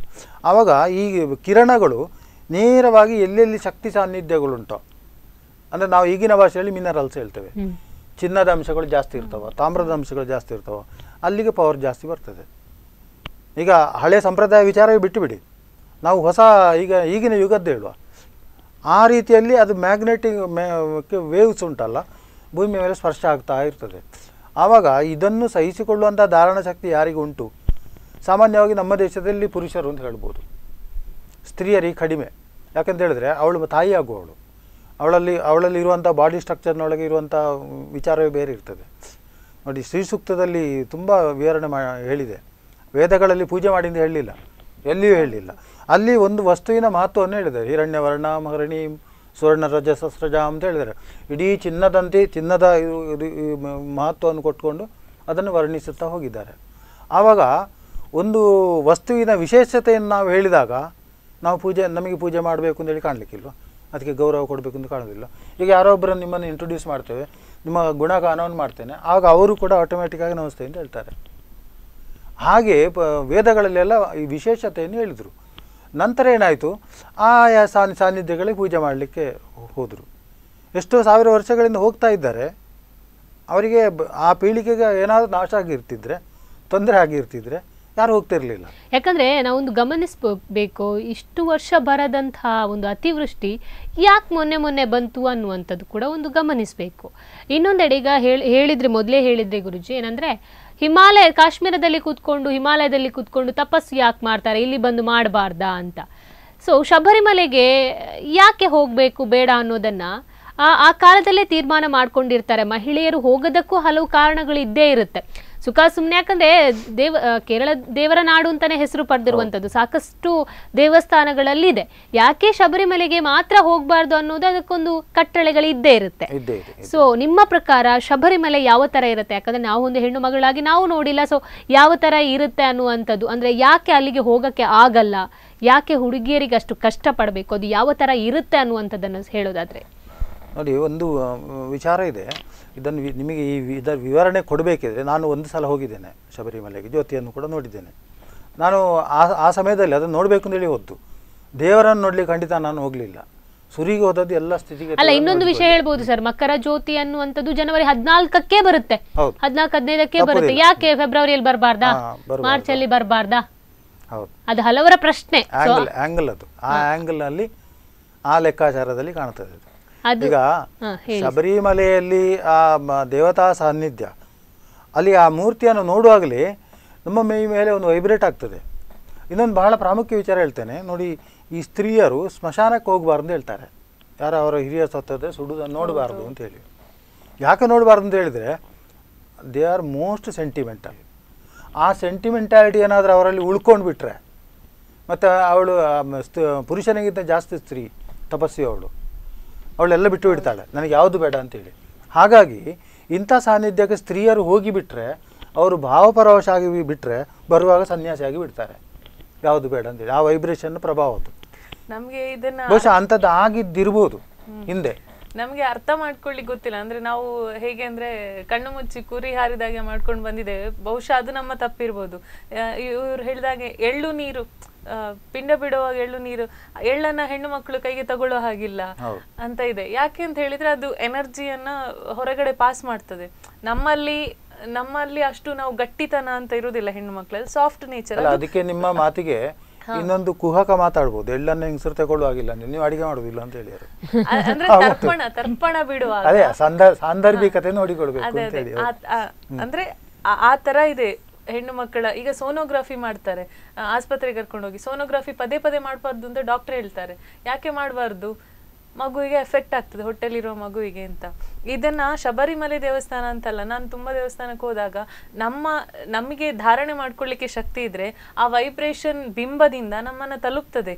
ಈಗ ದೇವಸ್ಥಾನಗಳಲ್ಲಿ ಬಹಳಷ್ಟು ವಿಷಯ ಇದೆ. ಈಗ ಗರ್ಭಗುಡಿಯಿಂದ ಮುಂದೆ ಒಂದಿಷ್ಟು ಜಾಗವನ್ನ ಬಿಟ್ಟಿರ್ತಾರೆ, ನೇರ ಎಲ್ಲಿ ಬರ್ತದೋ ಅಲ್ಲಿ ನಿಂತ್ಕೊಂಡು ನೋಡಬಾರ್ದು ಅಂತ ಹೇಳ್ತಾರೆ, ಗಂಡಸರಿಗೂ ಹೆಣ್ಮಕ್ಕಳಿಗೂ. ಯಾಕೆ ಅಂತ ಹೇಳಿದ್ರೆ ಅದನ್ನ ನೋಡಿದ್ರೆ ಅದನ್ನ ಧರಿಸಿಕೊಳ್ಳುವ ಶಕ್ತಿ ನಮ್ಗಿಲ್ಲ ಅಂತ. ಗಂಡು ಮಕ್ಕಳು ಶರ್ಟ್ ತೆಗೆದು ಹೋಗ್ಬೇಕು ಅಂತ ದೇವಸ್ಥಾನದೊಳಗೆ ಯಾಕೆ ಹೇಳೋದು ಅಂತ ಹೇಳಿದ್ರೆ, ಆ ಶಕ್ತಿಯನ್ನ ನಾವು ನಮ್ಮ ಮೈಯ ಮೂಲಕ ನಮ್ಮ ಒಳಗಡೆ ತಗೊಳ್ಬೇಕು ಅಂತ. ಅದೇ ಹೆಣ್ಣು ಮಕ್ಕಳಿಗೆ ಬಟ್ಟೆ ತೆಗೆದು ಹೋಗ್ಲಿಕ್ಕೆ ಆಗುದಿಲ್ಲ, ಅದಕ್ಕೆ ಆಭರಣ ಜಾಸ್ತಿ ಹಾಕೊಂಡು ಹೋಗ್ಬೇಕು. ಯಾಕಂದ್ರೆ ಮೆಟಲ್ ಟ್ರಾನ್ಸ್ಪರೆಂಟ್, ಅದಕ್ಕೋಸ್ಕರ ಆಭರಣದ ಮೂಲಕ ಶಕ್ತಿ ಒಳಗಡೆ ಹೋಗ್ಬೇಕು ಅಂತ.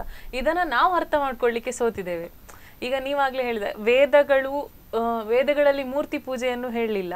ವೇದಗಳು ನಮ್ಗೆ ಅರ್ಥ ಮಾಡ್ಕೊಳ್ಳಿಕ್ಕೆ ಆಗೋದಿಲ್ಲ ಅನ್ನುವಂಥ ಕಾರಣಕ್ಕೆ ಪುರಾಣಗಳು ಒಂದು ಕಾಲಕ್ಕೆ ಬಂತು. ಅಂದ್ರೆ ನಮ್ಮಲ್ಲಿ ಅದನ್ನ ಅರ್ಥ ಮಾಡ್ಕೊಳ್ಳುವಂತ ಆ ಶಕ್ತಿ ಕುಂದಿದಾಗ ಅಲ್ಲಿಂದ ಉಪನಿಷತ್ತು ಬಂತು. ವೇದಗಳ ನಂತರ ಉಪನಿಷತ್ತುಗಳು ಕೂಡ ಕಷ್ಟ ಅಂತ ಅನಿಸಿದಾಗ ಪುರಾಣಗಳು ಬಂತು. ಅದರ ಜೊತೆಗೆ ಆಗಮಶಾಸ್ತ್ರ ಅನ್ನುವಂಥದ್ದು ಬಂದದ್ದು. ಆಗಮಶಾಸ್ತ್ರದಲ್ಲಿ ಹೇಳಿರುವಂತಹ ತಂತ್ರದ ಮೂಲಕ ಪ್ರತಿಯೊಂದು ದೇವಸ್ಥಾನಗಳು ನಿರ್ಮಾಣ ಆಗ್ತದೆ. ಅಲ್ಲಿರುವಂತಹ ತಂತ್ರ ಅಯ್ಯಪ್ಪನಿಗೆ ಮತ್ತೆ ಬ್ರಹ್ಮಚಾರಿಗೋಸ್ಕರನೇ ತಂತ್ರ ಹಾಕಿ ಆ ಬಿಂಬ ಪ್ರತಿಷ್ಠಾಪನೆ ಮತ್ತೆ ಆ ಕ್ಷೇತ್ರ ನಿರ್ಮಾಣ ಆಗಿರುವಂಥದ್ದು. ಹಾಗಾಗಿ ನಾವು ಅದರಲ್ಲಿ ನಮ್ಗಿದು ಯಾವುದೂ ಗೊತ್ತಿಲ್ಲದೆ ಸುಮ್ಮನೆ ನಾನು ಹೋದ್ರೆ ಏನಾಗ್ತದೆ ಅಂತ ನೋಡಿದ್ರೆ, ನಾನು ಹಾಗೆ ಹೇಳಿದಾಗೆ ನಾನೇ ಬಾವಿಗೆ ಹಾರಬೇಕು ಅಂತ ಹೇಳಿದ್ರೆ ಅದಕ್ಕೆ ನಾನೇ ಹೊಣೆ, ಇನ್ನೊಬ್ರಲ್ಲ. ಒಂದೊಂದು ಸಾನ್ನಿಧ್ಯಕ್ಕೆ ಒಂದೊಂದು ರೂಪದ ತಂತ್ರಾಗಮ ಇದೆ. ನಮ್ಮ ಉಡುಪಿಯ ಕೃಷ್ಣನನ್ನು ಅಯ್ಯಪ್ಪನಿಗೆ ಹೋಲಿಸುವಾಗಿಲ್ಲ, ಅಲ್ಲಿ ಮಾಡುವ ತಂತ್ರ ಇಲ್ಲಿ ಮಾಡುವಾಗಿಲ್ಲ. ಅಂದರೆ ಅಲ್ಲಿ ಆ ಸಾನ್ನಿಧ್ಯದ ಶಕ್ತಿಗಳು, ಸಂಕರ್ಷಣಾ ಶಕ್ತಿ ಅದು ವಿಪರೀತ ಇದನ್ನು ಎಳೆಯುವಂಥದ್ದು, ಒಳಗಡೆ ಎಳ್ಕೊಳ್ಳುವಂಥದ್ದು, ಮೋಸ್ಟ್ ಪವರ್ಫುಲ್ ಅದು.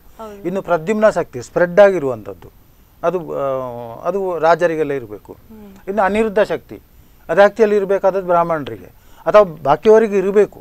ಬ್ರಾಹ್ಮಣರಿಗೆ ಬ್ರಾಹ್ಮಣರಿಗೆ ಯಾವತ್ತೂ ಸಂಕರ್ಷಣ ಶಕ್ತಿ ಬರಬಾರ್ದು. ಆದರೆ ಬಾಕಿಯವರಿಗೂ ಕೂಡ ಅನಿರುದ್ಧ ಶಕ್ತಿ ಬೇಕೇ ಬೇಕು.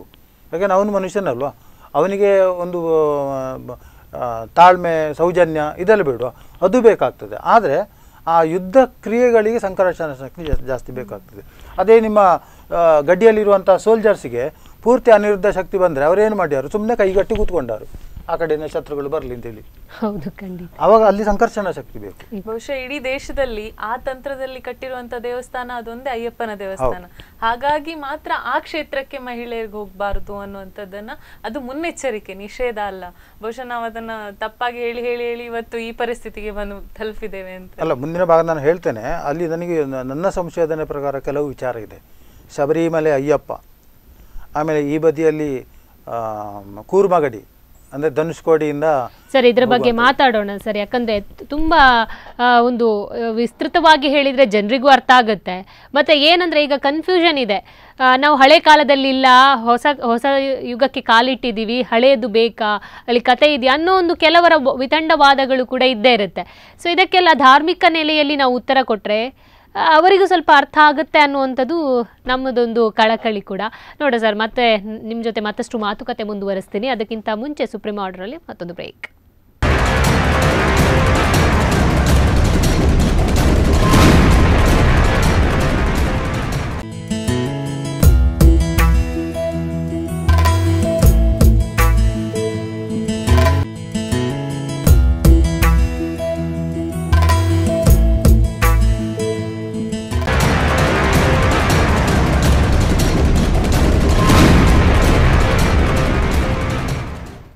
ಸುಪ್ರೀಂ ಆರ್ಡರ್ ವಿಶೇಷ ನೇರ ಪ್ರಸಾರ ಕಾರ್ಯಕ್ರಮಕ್ಕೆ ಮತ್ತೊಮ್ಮೆ ಸ್ವಾಗತ. ಈಗಾಗಲೇ ನಾವು ಹೇಳ್ತಾ ಇರುವಂಥದ್ದು, ಒಂದೆಡೆ ಧಾರ್ಮಿಕ ನೆಲೆಯಲ್ಲಿ ಮಹಿಳೆಯರು ಹೇಳ್ತಾ ಇದ್ದಾರೆ ತಪ್ಪು ಶಬರಿಮಲೆಗೆ ಹೋಗುವಂಥದ್ದು ಅಂತ, ಇನ್ನೊಂದು ಕಡೆ ಹೇಳ್ತಾ ಇದ್ದಾರೆ ನಾವು ಹಳೆ ಕಾಲದಲ್ಲಿ ಇಲ್ಲ, ನಮಗೆ ಶೋಷಣೆ ಬೇಡ, ನಮಗೆ ಸಮಾನತೆ ಬೇಕು ಪುರುಷರಷ್ಟೇ ಅನ್ನುವಂಥದ್ದು ಇನ್ನೊಂದು ವರ್ಗದವರ ವಾದ ಆಗಿದೆ. ಸೊ ಎರಡು ವಾದ ವಿವಾದಗಳ ನಡುವೆ ಜನರಿಗೆ ತುಂಬ ಒಂದು ಕನ್ಫ್ಯೂಷನ್ ಕ್ರಿಯೇಟ್ ಆಗಿದೆ. ಏನು ಮಾಡಬೇಕು, ಕೆಲವರು ಬೇಡ ನಾವು ಬಿಡೋದಿಲ್ಲ, ಹಾಗೆ ಹೀಗೆ ಹೋರಾಟ ಮಾಡ್ತೀವಿ ಅಂತ. ಇನ್ನೊಂದೆಡೆ ನಮಗೆ ಪ್ರವೇಶ ಸಿಕ್ಕಿದೆ ಅನ್ನೋ ಒಂದು ಖುಷಿಯಲ್ಲಿ ಮಹಿಳಾ ವರ್ಗಗಳಿದ್ದಾರೆ. ಸೊ ಇದ್ರ ಎಡೆಯಲ್ಲಿ ಧಾರ್ಮಿಕ ನೆಲೆಯಲ್ಲಿ ಇದಕ್ಕೆ ಯಾವ ಥರ ಕತೆ ಅಥವಾ ಶಬರಿಮಲೆಗಿರುವಂತಹ ಹಿನ್ನೆಲೆ ಏನು ಅಂತ? ಅದೇ ಬ್ರಹ್ಮಾಂಡ ಪುರಾಣಗಳಲ್ಲಿ ಎಲ್ಲ ಅಲ್ಲಿಯ ಕಥೆಯ ಉಲ್ಲೇಖ ಬೇರೆ ಉಂಟು. ಇನ್ನು ನಂತರ ನಾವು ಈ ಕಥೆಗಳು ಅಥವಾ ಸಿನಿಮಾಗಳು ಇದನ್ನು ನೋಡಿಕೊಂಡು ಅಯ್ಯಪ್ಪ ಮಣಿಕಂಠ ಈ ವಿಚಾರಕ್ಕೆ ಬರ್ತೇವೆ. ನಾನು ಅದರ ವಿಚಾರ ನಾನು ಮಾತಾಡೋದಿಲ್ಲ. ಯಾಕಂದರೆ ಇದು ಪೂರ್ವದ ಕಥೆ ಹೇಗೆ ಅಂತ ಹೇಳಿದರೆ, ಭಸ್ಮಾಸುರನ ವಧೆ ಮಾಡಲಿಕ್ಕೆ ಬೇಕಾಗಿ ಈಶ್ವರ ಕೊಟ್ಟು ಒಂದು ವರ ಕೊಟ್ಟು ಪ್ರಮಾದ ಆಗ್ತದೆ. ಅದಕ್ಕೆ ಕೊನೆಗೆ ವಿಷ್ಣು ಮೋಹಿನಿ ಸ್ವರೂಪದಲ್ಲಿ ಬರಬೇಕಾಗ್ತದೆ. ಮೋಹಿನಿ ಸ್ವರೂಪದಲ್ಲಿ ಬಂದ ಮೇಲೆ ಈ ಮೋಹಿನಿ ಭಸ್ಮಾಸುರನ ಶಿರಚ್ಛೇದನ ಮಾಡ್ತಾಳೆ. ಮೋಹಿನಿಯೊಟ್ಟಿಗೆ ಈಶ್ವರ ಮೋಹಗೊಂಡಾಗ ಅಲ್ಲಿ ಶಾಸ್ತಾರಣ ಉತ್ಪತ್ತಿ ಆಗ್ತದೆ ಅಂತ ಹೇಳುವಂಥದ್ದು ಕತೆ. ಅಯ್ಯಪ್ಪ ಅಂತ ಹೇಳಿದರೆ ಹಿರಿಯ ಒಂದು ಶ್ರೇಷ್ಠನನ್ನು ಅಯ್ಯ ಅಂತ ಕರೀತಾರೆ, ಅಯ್ಯರು ಅಂತೇಳಿ ಹಿರಿಯರಿಗೆ. ಹೌದು. ಇನ್ನು ಈ ಆರ್ಯ ಪದದಂತೆ ಆರ್ಯ ಅಂತ ಹೇಳಿದ್ರೆ ಶ್ರೇಷ್ಠ, ಅಂತಹ ಶ್ರೇಷ್ಠತ್ವ ಕೊಟ್ಟಿದ್ದಾರೆ, ಹಾಗೆ ಕರೆದ್ರು ಇರ್ಬೋದು. ಆದರೆ ಇಲ್ಲಿ ಮೋಹಿನಿ ಮತ್ತು ಈಶ್ವರನ ಸಂಯೋಗದಿಂದ ಉಂಟಾದಂತಹ ಒಂದು ಸಾನ್ನಿಧ್ಯ, ಈ ಶಾಸ್ತಾರ ಸಾನ್ನಿಧ್ಯ. ಇದು ಇನ್ನೊಂದು, ಇವರ ತಲೆ ಕಡಿತಾರೆ. ಯಾರ್ದು? ಆ ರಾಕ್ಷಸನ್ನು ಇದರಲ್ಲಿ ಸಮುದ್ರ ಮಥನ ಕಾಲದಲ್ಲಿ ಅಮೃತ ಬರ್ತದೆ, ಅದೇ ಮೋಹಿನಿಯು ತಲೆ ಕಡಿತಾಳೆ. ತಲೆ ಕಡಿದು ಆ ರಾಕ್ಷಸವನ್ನು ರಾಹುಕೇತುಗಳು, ಎರಡು ನೋಡ್ಗಳು ಅಂತೇಳಿ ನಾವು ಹೇಳ್ತೇವೆ, ರಾಹುಕೇತಗಳಾಗ್ತದೆ. ಇಲ್ಲೊಂದು ಭೌಗೋಳಿಕ ಸಮೀಕ್ಷೆಯಲ್ಲಿ ನಾವು ನೋಡಿದಾಗ ನಾನು ಇದನ್ನು ಸ್ಪಷ್ಟವಾಗಿ ನೋಡಿದ್ದೇನೆ. ಶಬರಿಮಲೆಯಿಂದ ಧನುಷ್ಕೋಡಿ, ಅಲ್ಲಿ ಕೂರ್ಮಗಡಿ ಅಂತ ಹೇಳ್ತಾರೆ, ಸಂಕರ್ಷಣ, ಅಲ್ಲಿ ಇದು ಶಿಪ್ಗಳು ಹೋಗ್ಲಿಕ್ಕೆ ಸಾಧ್ಯ ಇಲ್ಲ, ಅದು ಒಳಗೆ ಎಳ್ಕೊಳ್ತದೆ ಅದು. ಅದೇ ನೆಕ್ಸ್ಟ್ ಪಶ್ಚಿಮ ಬದಿಗೆ ನೋಡಿದಾಗ ಬೆರ್ಮುಡಾ ಟ್ರಯಾಂಗಲ್, ಅಂದರೆ ಸಮುದ್ರ ಮಥನ ಮಾಡಲಿಕ್ಕೆ ಉಪಯೋಗಿಸಿದಂತಹ ಜಾಗಗಳದು. ಸಮುದ್ರದಲ್ಲಿ ಎಲ್ಲವೂ ಸಮುದ್ರ ಪಾಲಾದಾಗ ಅದನ್ನು ಹುಡುಕಾಡಿದಂಥ ಒಂದು ಶಕ್ತಿ ಕೇಂದ್ರಗಳು. ಯಾಕಂತ ಹೇಳಿದ್ರೆ ತುಂಬ ಗ್ರೈಂಡ್ ಆದಾಗ ಈಗ ಕೆಲವು ವಸ್ತುಗಳೆಲ್ಲ ಮೇಲೆ ಬಂದು ಬಿಡ್ತದೆ, ಅದು ಅಡಿಗೆ ಹೋಗುದಿಲ್ಲ. ಇದು ಸಿದ್ಧಾಂತ ಇದು. ಹಾಗೆ ಅಂಥ ಒಂದು ಘಟನೆ ನಡೆದದ್ದು. ಹಾಗಾದರೆ ಈ ಶಬರಿಮಲೆಯಲ್ಲಿ ಎಷ್ಟು ಪವರ್ ಇರ್ಬೋದು ಯೋಚನೆ ಮಾಡಿ. ಅಂಥ ಒಂದು ಸಂಕರ್ಷಣಾ ಬಿಂದುಗಳದು. ಇವು ನಮ್ಮವ್ರು ಏನು ಮಾಡಿದ್ರು ಅಂತ ಹೇಳಿದರೆ ಅದರ ಉಪಯೋಗ ಪಡ್ಕೊಂಡ್ರು. ಅಲ್ಲಿ ಒಂದು ದೇವತಾ ಸಾನ್ನಿಧ್ಯವನ್ನು ಮಾಡಿದರು, ಅದನ್ನು ಕಾಪಾಡಿಕೊಂಡು ಬಂದರು. ಆಮೇಲೆ ಎರಡು ದೊಡ್ಡ ವನರಾಶಿ ಪ್ರಾಣಿಗಳು, ಪ್ರಕೃತಿ ಪ್ರಿಯರು, ಇದನ್ನೆಲ್ಲ ನಾವು ಇನ್ನು ಕಥೆಗಳಲ್ಲಿ ಹುಲಿಯನ್ನು ತುಂಬ ಪ್ರೀತಿಯಿಂದ ಕರ್ಕೊಂಡು ಬರ್ತೇನೆ ಅಯ್ಯಪ್ಪ. ಇದು ನಮಗೆ ಒಂಥರ ರೋಮಾಂಚನ ಆಗ್ತದೆ ಅದನ್ನು ಕೇಳುವಾಗ. ಆವಾಗ ನಮಗೆ ಕೂಡ ಹುಲಿಯ ಮೇಲೆ ದ್ವೇಷ ಇದ್ದವರಿಗೆ ಕೂಡ ಹುಲಿಯ ಮೇಲೆ ಪ್ರೀತಿ ಹುಟ್ಟುತ್ತದೆ. ಆವಾಗ ಪ್ರತಿಯೊಂದು ಇದು ಸುಮಾರು ಒಂದು 10 ದಶ ದಿಕ್ಕುಗಳು ಅಂತೇಳಿ ಎಲ್ಲ ದಿಕ್ಕುಗಳಿಂದ ಕೂಡ ನಾವು ಚಿಂತನೆ ಮಾಡಬೇಕಾದಂಥ ವಿಚಾರ. ಇನ್ನೊಂದು ಈ ಭಕ್ತಿ ಭಾವನೆ ಇದೆಲ್ಲ ಭಾವನಾತ್ಮಕ ವಿಚಾರಗಳು. ಇದಕ್ಕೆ ಯಾವ ನ್ಯಾಯಾಧೀಶನೂ ಕೂಡ ನಿಜವಾದ ನಿರ್ಣಯವನ್ನು ಕೊಡಲಿಕ್ಕೆ ಸಾಧ್ಯ ಇಲ್ಲ. ಒಂದು ವೇಳೆ ಈಗ ಅಲ್ಲಿ ಹೋಗೋದು ಬೇಡ ಅಂತ ಹೇಳಿ ಎಷ್ಟು ಜನ ಹೆಂಗಸರು ಹೋಗ್ತಾರೆ ಅಲ್ಲಿಗೆ, ಅಲ್ಲಿನ ಕೇರಳದ ಅಲ್ಲಿನ ಆ ಪ್ರದೇಶದ ಮಹಿಳೆಯರೆಲ್ಲ ಅಭಿಯಾನನೇ ಶುರು ಮಾಡಿದ್ದಾರೆ, ಐ ವಿಲ್ ವೇಟ್ ಅಂತ. ಅಂದ್ರೆ ನಾನು ಹೋಗುದಿಲ್ಲ ಅಂತ. ಅಂದ್ರೆ ಅವರೆಲ್ಲರೂ ಕೂಡ ಏನು ಗೊತ್ತಿಲ್ಲದೆ ಸುಮ್ನೆ ಆಂದೋಲನ. ಯಾಕಂದ್ರೆ ಪಂಪ ಆ ಕಡೆ ಸುತ್ತಮುತ್ತ ಕೂಡ ಹಲವು ಮನೆಗಳಿದೆ, ಅವರು ಕೂಡ ಹೋಗ್ತಾ ಇಲ್ವಂತೆ, ನಾವು ನೋಡಿಲ್ಲ. ಸೊ ಹೋಗ್ತಾ ಇಲ್ವಂತೆ, ಸೊ ಅವರು ಹೋಗ್ಬೋದಿತ್ತು. ಅದೇ ಹೇಳುದು. ಅಂದ್ರೆ ಅವರಿಗೆ ಅದರ ಅರಿವಾಗಿರುತ್ತೆ ಅಂತ ಅನ್ಕೊಂಡಿದೀವಿ. ಹಾಗಿದ್ರೆ ಅಲ್ಲ, ನಮ್ಮ ಪುರಾಣಗಳಲ್ಲಿ ಕೆಲವು ಹೇಳಿದ್ದಾರೆ, ಸ್ತ್ರೀ ಮೂಲ, ನದಿ ಮೂಲ, ದೇವ ಮೂಲ, ಋಷಿ ಮೂಲ, ಇದನ್ನು ನೋಡಬಾರ್ದು ಅಂತ ಹೇಳಿ.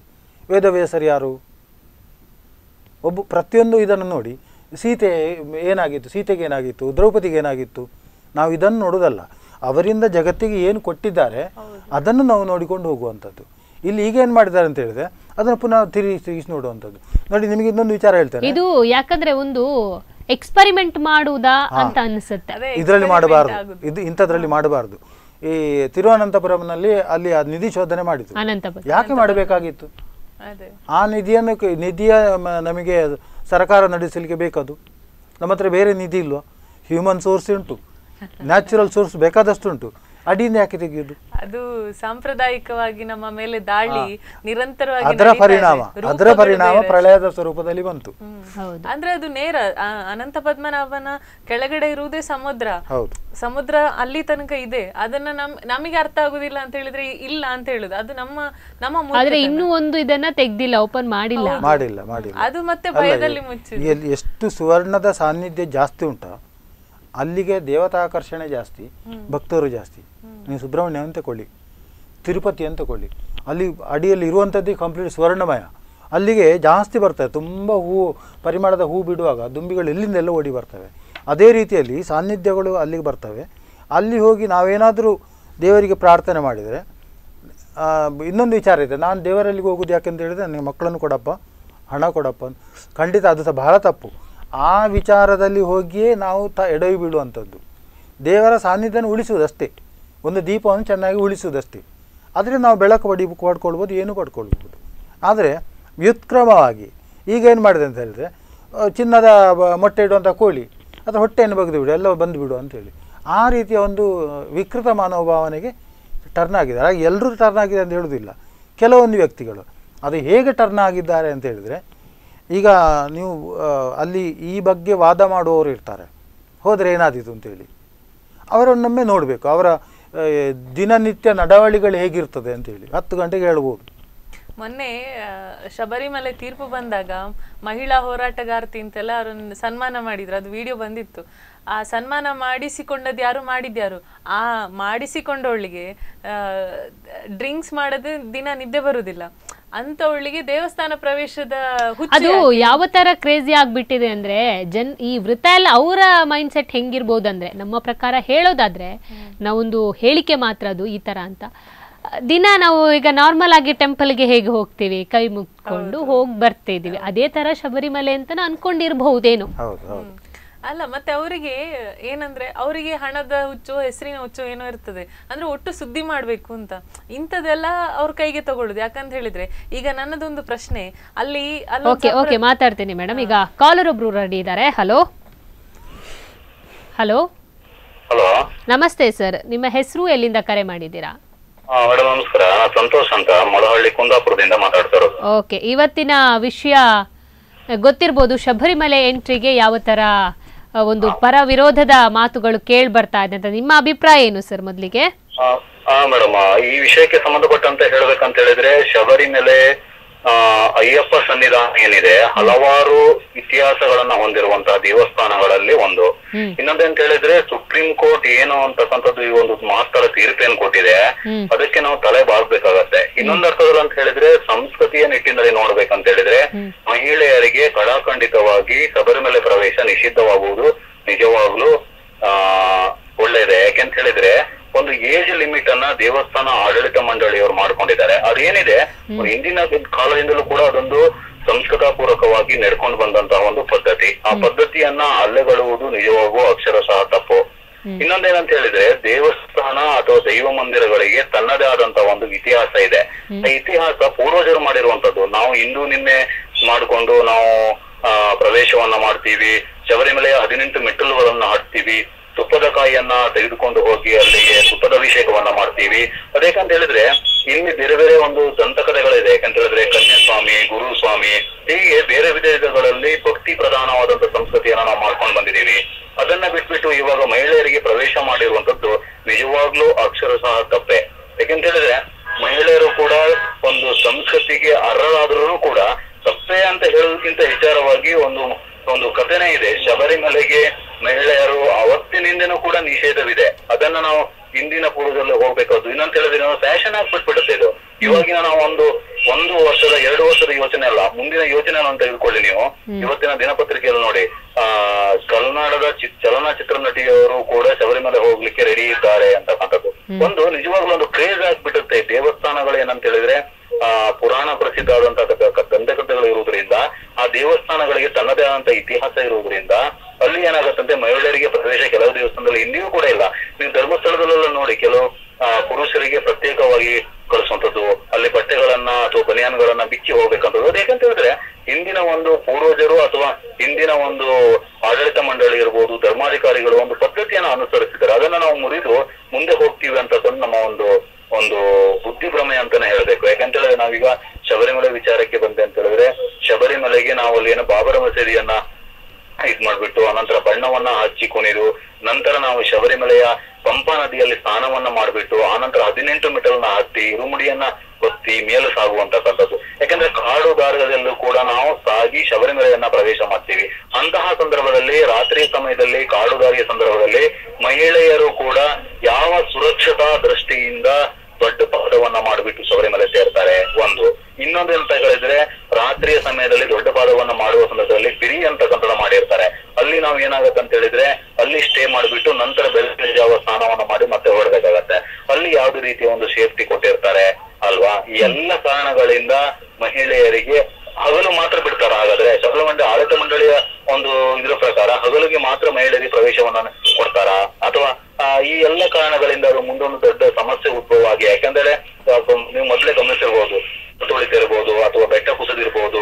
ಶಬರಿಮಲೆಯಲ್ಲಿ ತುಂಬಾ ಅನಾಹುತಗಳು ವರ್ಷಂಪ್ರತಿ ಅಂತ ಕೆಲವು ಸರಿ ಆದ್ರೂ ಕೂಡ ಪಾರ್ಕಿಂಗ್ ಸಮಸ್ಯೆ ಇವೆಲ್ಲ ಇರೋದ್ರಿಂದ ಮಹಿಳೆಯರು, ಮಕ್ಕಳು ಎಲ್ಲರೂ ಕೂಡ ನಾರ್ಮಲ್ ದೇವಸ್ಥಾನಕ್ಕೆ ಹೋದಂತೆ ಹೋದ್ರೆ ಮುಂದಿನ ದಿನಗಳಲ್ಲಿ ಅನಾಹುತಗಳು ಕೂಡ ಕಟ್ಟಿಟ್ಟ ಬುದ್ಧಿ. ಓಕೆ ಸರ್, ಓಕೆ ಸರ್, ನಿಮ್ಮ ಅಭಿಪ್ರಾಯ ತಿಳಿಸಿದ್ದಕ್ಕೆ ಇದು ನಿಷಿದ್ಧ ಒಳ್ಳೇದಂತಾನೆ ಅನಿಸ್ತದೆ ನನ್ನ ಪ್ರಕಾರ. ಓಕೆ ಸರ್, ಥ್ಯಾಂಕ್ ಯು ಸ್ಪಂದನ ವಾಹಿನಿ ಜೊತೆ ಮಾತಾಡಿದ್ದಕ್ಕೆ. ಸರ್, ಅವರು ಕೂಡ ಹೇಳ್ತಾ ಇರುವಂಥದ್ದು, ಈಗ ಹೇಳಿದ್ರು ಸಾಕಷ್ಟು ವಿಷಯಗಳನ್ನ ಇಟ್ಕೊಂಡು ಯಾಕೆ ನಿಷೇಧ ಮಾಡಬೇಕು ಅನ್ನೋದನ್ನ ಹೇಳಿದ್ರು. ನಿಮ್ಮ ಪ್ರಕಾರ ಈಗಾಗಲೇ ದೀಪಕ್ ಮಿಶ್ರಾ ನೇತೃತ್ವದ 8ನೇ ಪೀಠ ಇದನ್ನ ಒಂದು ಆದೇಶವನ್ನ ಹೊರಡಿಸಿರುವಂಥದ್ದು, 4-1 ಅಂತರದಲ್ಲಿ ಒಂದು ಆದೇಶವನ್ನ ಹೊರಡಿಸಿದೆ. ಆದ್ರೆ ಈಗ ದೀಪಕ್ ಜೊತೆಗೆ ಇರುವಂತ ಇಬ್ರು ಜಡ್ಜ್ಗಳು ಕೂಡ ಬೇರೆ ಬೇರೆ ಬೇರೆ ರೀತಿಯ ಸ್ಟೇಟ್ಮೆಂಟ್ ಕೊಟ್ಟಿದ್ದಾರೆ. ಸೊ ಅವರಲ್ಲೇ ಕನ್ಫ್ಯೂಷನ್ ಇದೆ. ಒಬ್ರು ಮಹಿಳಾ ನ್ಯಾಯಮೂರ್ತಿ ಅದನ್ನ ಒಪ್ಲೇ ಇಲ್ಲ, ಅಂದ್ರೆ ಅಲ್ಲೇ ಭಿನ್ನಾಭಿಪ್ರಾಯ. ಆಮೇಲೆ ಇನ್ನೊಂದು ಪ್ರಶ್ನೆ ನಾನು ಕೇಳಲಿಕ್ಕೆ ಇಷ್ಟಪಡುದು, ಈಗ ನ್ಯಾಯಾಂಗದ ತೀರ್ಪು ಅಂತ ಹೇಳಿದ್ರೆ ಎಲ್ರಿಗೂ ಅನ್ವಯಿಸ್ತದೆ.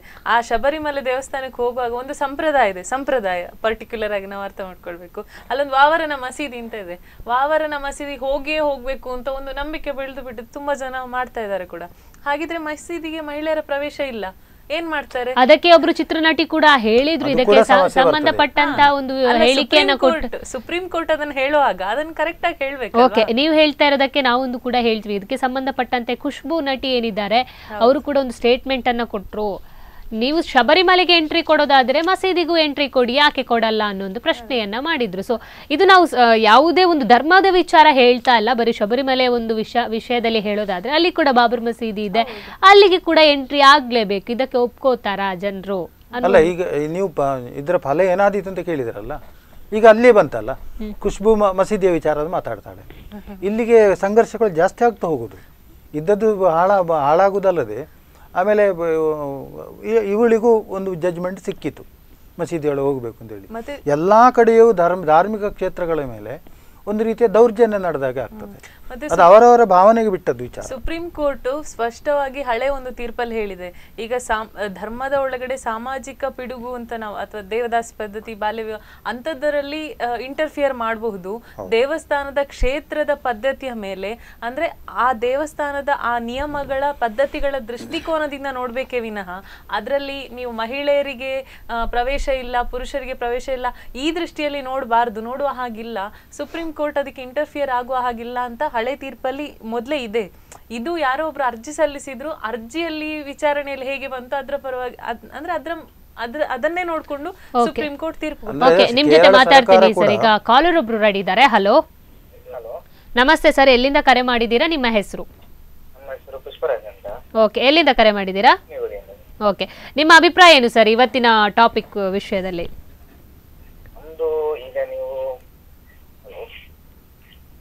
ಹೇಳಿ ಸರ್, ಹೇಳಿ. ಹಲೋ, ತಾಂತ್ರಿಕ ದೋಷದಿಂದ ಕರೆ ಕಟ್ಟಾಗಿದೆ ಸರ್. ಇನ್ನೊಬ್ರದ್ದು ವಾದ ಏನಂದ್ರೆ, ಈಗ ಶಾಸ್ತಾನು, ಹರಿಹರ, ಅಯ್ಯಪ್ಪ ಅಂತ ನಾವು ಏನು ಹೇಳ್ತಾ ಇದ್ದೀವೋ ಆ ದೇವರು ಕೂಡ ಒಬ್ರು ತಾಯಿಯ ಗರ್ಭದಿಂದ ಹುಟ್ಟಿದ್ದಲ್ವಾ ಅನ್ನೋ ಒಂದು ಕೆಲವರ ವಾದ ಇದೆ. ಸೊ ಇದಕ್ಕೇನಂತೀರ? ಅಲ್ಲ, ದೇವರು ಅಂತ ಹೇಳಿದ್ರೆ ಅಯೋನಿಜರು, ಅದು ಶಕ್ತಿ, ಅದರ ಶಕ್ತಿಯ ಪರಿಣಾಮದಿಂದ ಮಕ್ಕಳು ಜನಿಸ್ತಾರೆ, ಆ ಮಕ್ಕಳು ಮಹಾತ್ಮ ಆಗ್ತಾರೆ. ಈಗ ವಿಷ್ಣುವಿನ ಮಹಾಶಕ್ತಿಯ ಪರಿಣಾಮದಿಂದ ಕೃಷ್ಣನು ಜನಿಸಿದ್ದ. ನಾವೇನು ಹೇಳ್ತೇವೆ? ವಿಷ್ಣುವಿನ ಅವತಾರ ಅಂತ ಹೇಳ್ತೇವೆ. ಆದರೆ ವಿಷ್ಣುವಿಗೂ ಮತ್ತು ಕೃಷ್ಣನಿಗೂ ವ್ಯತ್ಯಾಸ ಇಲ್ಲ, ಎಲ್ಲ ಗುಣಗಳು ಸಾಮ್ಯತೆ ಬರ್ತದೆ. ಅದೇ ರೀತಿಯಲ್ಲಿ ಈ ಶಾಸ್ತಾರ ಸಾನ್ನಿಧ್ಯ ಏನಿದೆ, ಆ ಸಾನ್ನಿಧ್ಯದ ಅವತಾರ ಪುರುಷನೇ ಅಯ್ಯಪ್ಪ. ಅಯ್ಯಪ್ಪನಿಗೂ ಶಾಸ್ತಾರನಿಗೂ ವ್ಯತ್ಯಾಸ ಇಲ್ಲ. ಯಾಕಂದರೆ ಶಾಸ್ತಾರ ಬ್ರಹ್ಮಚರ್ಯದವನು, ಅಯ್ಯಪ್ಪನು ಅದನ್ನೇ ಅನುಸರಿಸಿದ್ದಾನೆ. ಆಮೇಲೆ ಪ್ರಕೃತಿ ಪ್ರಿಯನು, ಶಾಸ್ತಾರನು ಪ್ರಕೃತಿ ಪ್ರಿಯನಾದದ್ದರಿಂದ ಕಾಡು ಗುಡ್ಡೆಗಳಲ್ಲಿ ಕೂತ್ಕೊಂಡದ್ದು. ಹಾಗಿರುವಾಗ ಇಲ್ಲಿ ಆ ದೇವತಾ ಶಕ್ತಿಗೆ ಉಚಿತವಾಗಿರುವಂಥದ್ದನ್ನು ಇದನ್ನು ನಿರ್ಧಾರ ಮಾಡಿದ್ದು ಹಿಂದೆ ಯಾವ ಕೋರ್ಟಲ್ಲ, ಋಷಿಮುನಿಗಳು ನಿರ್ಧಾರ ಮಾಡಿದ್ದು. ಅದಕ್ಕೆ ಕೆಲವು ಮಾನದಂಡಗಳಿವೆ. ಆ ಮಾನದಂಡಗಳ ಪ್ರಕಾರದಲ್ಲಿ ಅದನ್ನು ನಿರ್ಧಾರ ಮಾಡಿ ಇದೊಂದು ಸಾನ್ನಿಧ್ಯ ಅಂತ ಹೇಳಿ ತಕ್ಷಣ ಒಂದು ದೇವಸ್ಥಾನ ಈ ಕೃಷ್ಣನ ಕಾಲಾನಂತರ 1000 ವರ್ಷದ ನಂತರ ಕೃಷ್ಣನನ್ನು ಪೂಜೆ ಮಾಡಲಿಕ್ಕೆ ಶುರು ಮಾಡಿ. ಓಕೆ ಸರ್, ಈಗ ನಾವೊಂದು ಹೇಳುವಂತ ವಿಚಾರ ಯಾವುದೇ, ಈಗ ಕಾಲರ್ ಹಿಂದೆ ಕೂಡ ಹೇಳಿದ್ರು ಒಬ್ರು ಕಾಲರ್, ಧರ್ಮಸ್ಥಳದಲ್ಲಿ ಕೆಲವೊಂದು ಕಟ್ಟಳೆಗಳಿದೆ, ಅಣ್ಣಪ್ಪ ಸ್ವಾಮಿಗೆ ಮಹಿಳೆಯರು ಹೋಗುವಂತದ್ದಿಲ್ಲ, ಇಂಥದ್ದಾದ್ರೆ ಅದೊಂದು ಕಟ್ಟಳೆ ಇದ್ದೇ ಇರುತ್ತೆ ಅಲ್ಲಿಗೆ. ಸೊ ಅಲ್ಲಿ ಸಂಪ್ರದಾಯವನ್ನ ಬೆಳೆಸ್ಕೊಂಡೇ ಬಂದಿರ್ತಾರೆ. ಆದ್ರೆ ಶಬರಿಮಲೆಗೆ ಯಾಕೆ ಈ ರೀತಿಯ ಇದು ಮಾಡಿದ್ದಾರೆ ಅನ್ನುವಂಥದ್ದು ಜನರಲ್ಲಿ ಸಾಕಷ್ಟು ಒಂದು ಕನ್ಫ್ಯೂಷನ್ ಇದೆ. ಇಲ್ಲಿ ತನಕ ಶಾಂತವಾಗಿದ್ದಂತೂ ಈಗ ಸಡನ್ ಆಗಿ ಮಹಿಳೆಯರ ವಿಷಯ ಇಟ್ಕೊಂಡು ಈ ರೀತಿ ವಾದಗಳನ್ನ ಮಾಡ್ತಾ ಇರುವಂಥದ್ದು, ಹೋರಾಟಗಳನ್ನ ಮಾಡ್ತಾ ಇರುವಂಥದ್ದು. ಕೊನೆಯದಾಗಿ ಧಾರ್ಮಿಕ ನೆಲೆಯಲ್ಲಿ ಯಾವ ತರ ಈ ವಿಷಯದ ಬಗ್ಗೆ ನೀವು ಹೇಳ್ತೀರಾ? ಮಹಿಳೆಯರು ಪ್ರವೇಶ ಎಷ್ಟು ಸರಿ ಅಲ್ಲ ಅನ್ನುವಂಥದ್ದು ನಿಮ್ಮ ಅಭಿಪ್ರಾಯ ಕೊನೆಯದಾಗಿ ಸರ್? ನೋಡಿ, ಕೆಲವು ಭೂತದ ಕೋಲಗಳಲ್ಲಿ ಮಹಿಳೆಯರು ಹೆಚ್ಚಾಗಿ ಎದುರು ಬರುವುದಿಲ್ಲ, ಅವರು ಹಿಂದೆ ನಿಂತ್ಕೊಳ್ತಾರೆ. ಯಾಕಂತ ಹೇಳಿದ್ರೆ ಆ ಒಂದು ಅಲ್ಲಿ ಉತ್ಪತ್ತಿ ಆಗುವಂಥ ಶಕ್ತಿಗಳು, ವಾಲಕಗಳಿರ್ಬೋದು ಅಥವಾ ಭೂತದ ನರ್ತನಗಳಿರ್ಬೋದು, ಈ ಶಕ್ತಿಯಿಂದ ಇವರ ಮೇಲೆ ಒಂದು ರೀತಿಯ ಆವೇಶ ಬರ್ತದೆ.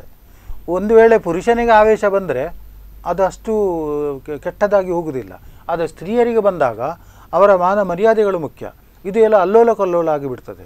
ಸೊ ಈ ಭಯದಿಂದ ಶಬರಿಮಲೆಗೆ ಹೋಗುವಾಗಲೂ ಕೂಡ ಇಂಥದ್ದೇನಾದರೂ ಬರಬಾರ್ದು, ತೊಂದರೆಗಳು ಬರಬಾರ್ದು, ಒಂದು ಹಾಗೆ. ಇನ್ನೊಂದು, ಅಲ್ಲಿಯ ಶಕ್ತಿಯ ಪರಿಣಾಮದಿಂದ ಸಭ್ಯ ಮಹಿಳೆಯಾಗಿ ಹೋದವಳು ಕೊನೆಗೆ ಸನ್ಯಾಸಿಯಾಗಿ ವಾಪಸ್ ಬಂದರೆ ಹೌದು, ಅದು ನಮಗೆ ನಷ್ಟವೇ. ಇನ್ನೊಂದು, ಅವಳಿಗೆ ಶಾಶ್ವತವಾಗಿ ಮಾನಸಿಕವಾಗಿ ಅವಳು ಹಾಳಾಗಿ ಬಿಟ್ಟರೆ ಅದನ್ನು ಅನುಭವಿಸುವವರು ನಾವೇ. ಇನ್ನು ಪಬ್ಲಿಕ್ ಏನು ಮಾಡ್ತಾರೆ ಅಂತ ಹೇಳಿದ್ರೆ ಅವರು ಕೂಡ ಇದಕ್ಕೆ ಬೆಂಬಲಿಸ್ತಾರೆ. ಯಾಕೆಂತ ಹೇಳಿದ್ರೆ ಮಹಿಳೆಯರ ಮೇಲೆ ಅಷ್ಟು ಕಾಳಜಿದ್ದವರು ಅವರು. ಹಾಗಿರುವಾಗ ನಾವು ಯಾರನ್ನು ಕಳಿಸಿದ್ದು? ನಾವು ಹೇಳ್ತೇವಲ್ಲ ಕೆಲವು ಸಲ, ಯಾರು ಹೋಗಬೇಡಿ ಒಳಗೆ ಅಂತೇಳಿ, ಪರಿಚಯ ಇಲ್ಲದವನು ಕೂಡ ಹೇಳ್ತಾನೆ. ನಾವು ಅದನ್ನು ಕೆಟ್ಟದನ್ನು ನೋಡ್ಲಿಕ್ಕೆ ನಮಗೆ ಇಷ್ಟ ಇರುವುದಿಲ್ಲ.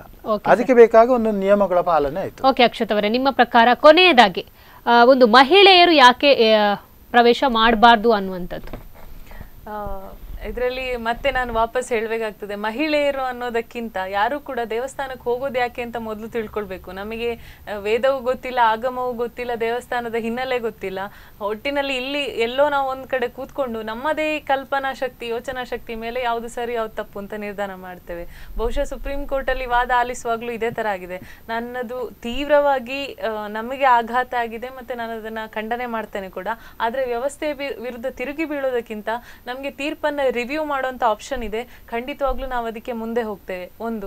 ಎರಡನೇದು, ಮಹಿಳೆಯರು ಇದನ್ನ ಸ್ವಾಗತಿಸ್ಬೇಕಾ ಅಥವಾ ವಿರೋಧಿಸ್ಬೇಕಾ ಅಂತ ಪ್ರಶ್ನೆ ಬರುವಾಗ ನಾನು ಹೇಳಲಿಕ್ಕೆ ಇಷ್ಟಪಡ್ತೇನೆ, ನಿಮ್ಮಲ್ಲಿ ಧಾರಣಾ ಶಕ್ತಿ ಅಷ್ಟು ಇದ್ರೆ ನೀವು ಪ್ರಯತ್ನ ಮಾಡಿ. ಆದ್ರೆ ನಮ್ಮಲ್ಲಿ 100% ಹೇಳ್ತೇನೆ, ನಮ್ಮ ಇವತ್ತಿನ ಮಹಿಳೆಯರು ಅಷ್ಟು ಧಾರಣಾ ಶಕ್ತಿಯನ್ನ ಹೊಂದಿದಾರ? ಋಷಿ ಮುನಿಗಳು ಕಣ್ಣು ಬಿಟ್ರೆ ಒಂದು ಜಾಗ ಸುಟ್ಟು ಹೋಗ್ತಾ ಇತ್ತು, ಅಷ್ಟು ಶಕ್ತಿ ಇರಬೇಕು. ಆ ಶಕ್ತಿ ನಮ್ಮೊಳಗಡೆ ಬಂದ್ರೆ ಸಾಧ್ಯ ಆಗ್ತದೆ. ವೇದಗಳ ಕಾಲದಲ್ಲಿ ಮೈತ್ರೇಯಿ, ಗಾರ್ಗಿ ಆಗಿರ್ಬೋದು, ಅವರು ಯಜ್ಞಕ್ಕೆ ಕರ್ತೃವಾಗಿ ಕೂತ್ಕೊಳ್ತಿದ್ರು. ಅಂತಹ ತಪಸ್ ಶಕ್ತಿಯನ್ನು ಅವ್ರು ಸಂಪಾದನೆ ಮಾಡ್ತಿದ್ರು. ಇವತ್ತಿನ ಭಾಷೆಯಲ್ಲಿ ವೈಬ್ಸ್ ಅಂತ ಹೇಳ್ತೇವೆ. ಇವತ್ತು ಕೂಡ ಅದೇ ಚಲನಚಿತ್ರ ನಟಿಯರು ಹೇಳ್ತಾರೆ, ಎಲ್ಲಿ ಪಾಸಿಟಿವ್ ವೈಬ್ಸ್ ಇದೆಯೋ ಅಲ್ಲಿ ನಾವು ಪೀಸ್ ಆಫ್ ಮೈಂಡ್ ಇರ್ತದೆ ಅಂತ ಎಲ್ಲ ಸಂದರ್ಶನಗಳಲ್ಲೂ ಹೇಳ್ತಾರೆ. ಇದನ್ನು ಕೂಡ ಹಾಗೆ ಹೇಳೋದು, ನಮ್ಮಲ್ಲಿ ಅಷ್ಟು ಧಾರಣಾ ಶಕ್ತಿ ಇದ್ರೆ ನೀವು ಪ್ರಯತ್ನ ಮಾಡಿ. ಅದು ಬಿಟ್ಟು ಇಂಥ ಹುಚ್ಚಾಟಗಳನ್ನೆಲ್ಲ ಮಾಡ್ಕೊಂಡಿದ್ರೆ ಅದನ್ನ ನಿಮ್ಮ ಜೊತೆ ಇಡೀ ಸಮಾಜವು ಅನುಭವಿಸಬೇಕಾಗ್ತದೆ. ಈ ಎಚ್ಚರ ಇರಬೇಕು. ಓಕೆ, ಖಂಡಿತ ಸರ್. ಈಗಾಗಲೇ ಬಂದು ಸ್ಟುಡಿಯೋದಲ್ಲಿ ಸುಪ್ರೀಂ ಆರ್ಡರ್ ಜೊತೆಗೆ ಮಹಿಳೆಯರು ಇದರ ಬಗ್ಗೆ ಯಾವ ರೀತಿ ಮುತುವರ್ಜಿ ವಹಿಸಬೇಕು, ಸಮಾಜ ಯಾವ ರೀತಿ ಎಚ್ಚೆತ್ತುಕೊಂಡ್ರೆ ನಮ್ಮ ಶಬರಿಮಲೆಯ ಜೊತೆಗೆ ಸಮಾಜ ಕೂಡ ಸ್ವಾಸ್ಥ್ಯದಲ್ಲಿ ಇರುತ್ತೆ ಅನ್ನೋದ್ರ ಬಗ್ಗೆ ಸಾಕಷ್ಟು ವಿಷಯಗಳನ್ನ ತಿಳಿಸ್ಕೊಟ್ಟಿದ್ರೆ. ಇಬ್ಬರಿಗೂ ಕೂಡ ಧನ್ಯವಾದ. ವೀಕ್ಷಕರೇ, ಈಗಾಗಲೇ ಸಾಮಾಜಿಕ ಜಾಲತಾಣದಲ್ಲಿ ವೈರಲ್ ಆಗ್ತಾ ಇರುವಂತಹ ಒಂದು ವಿಷಯ ಅಂದ್ರೆ ಶಬರಿಮಲೆ ಎಂಟ್ರಿ ವಿಷಯ.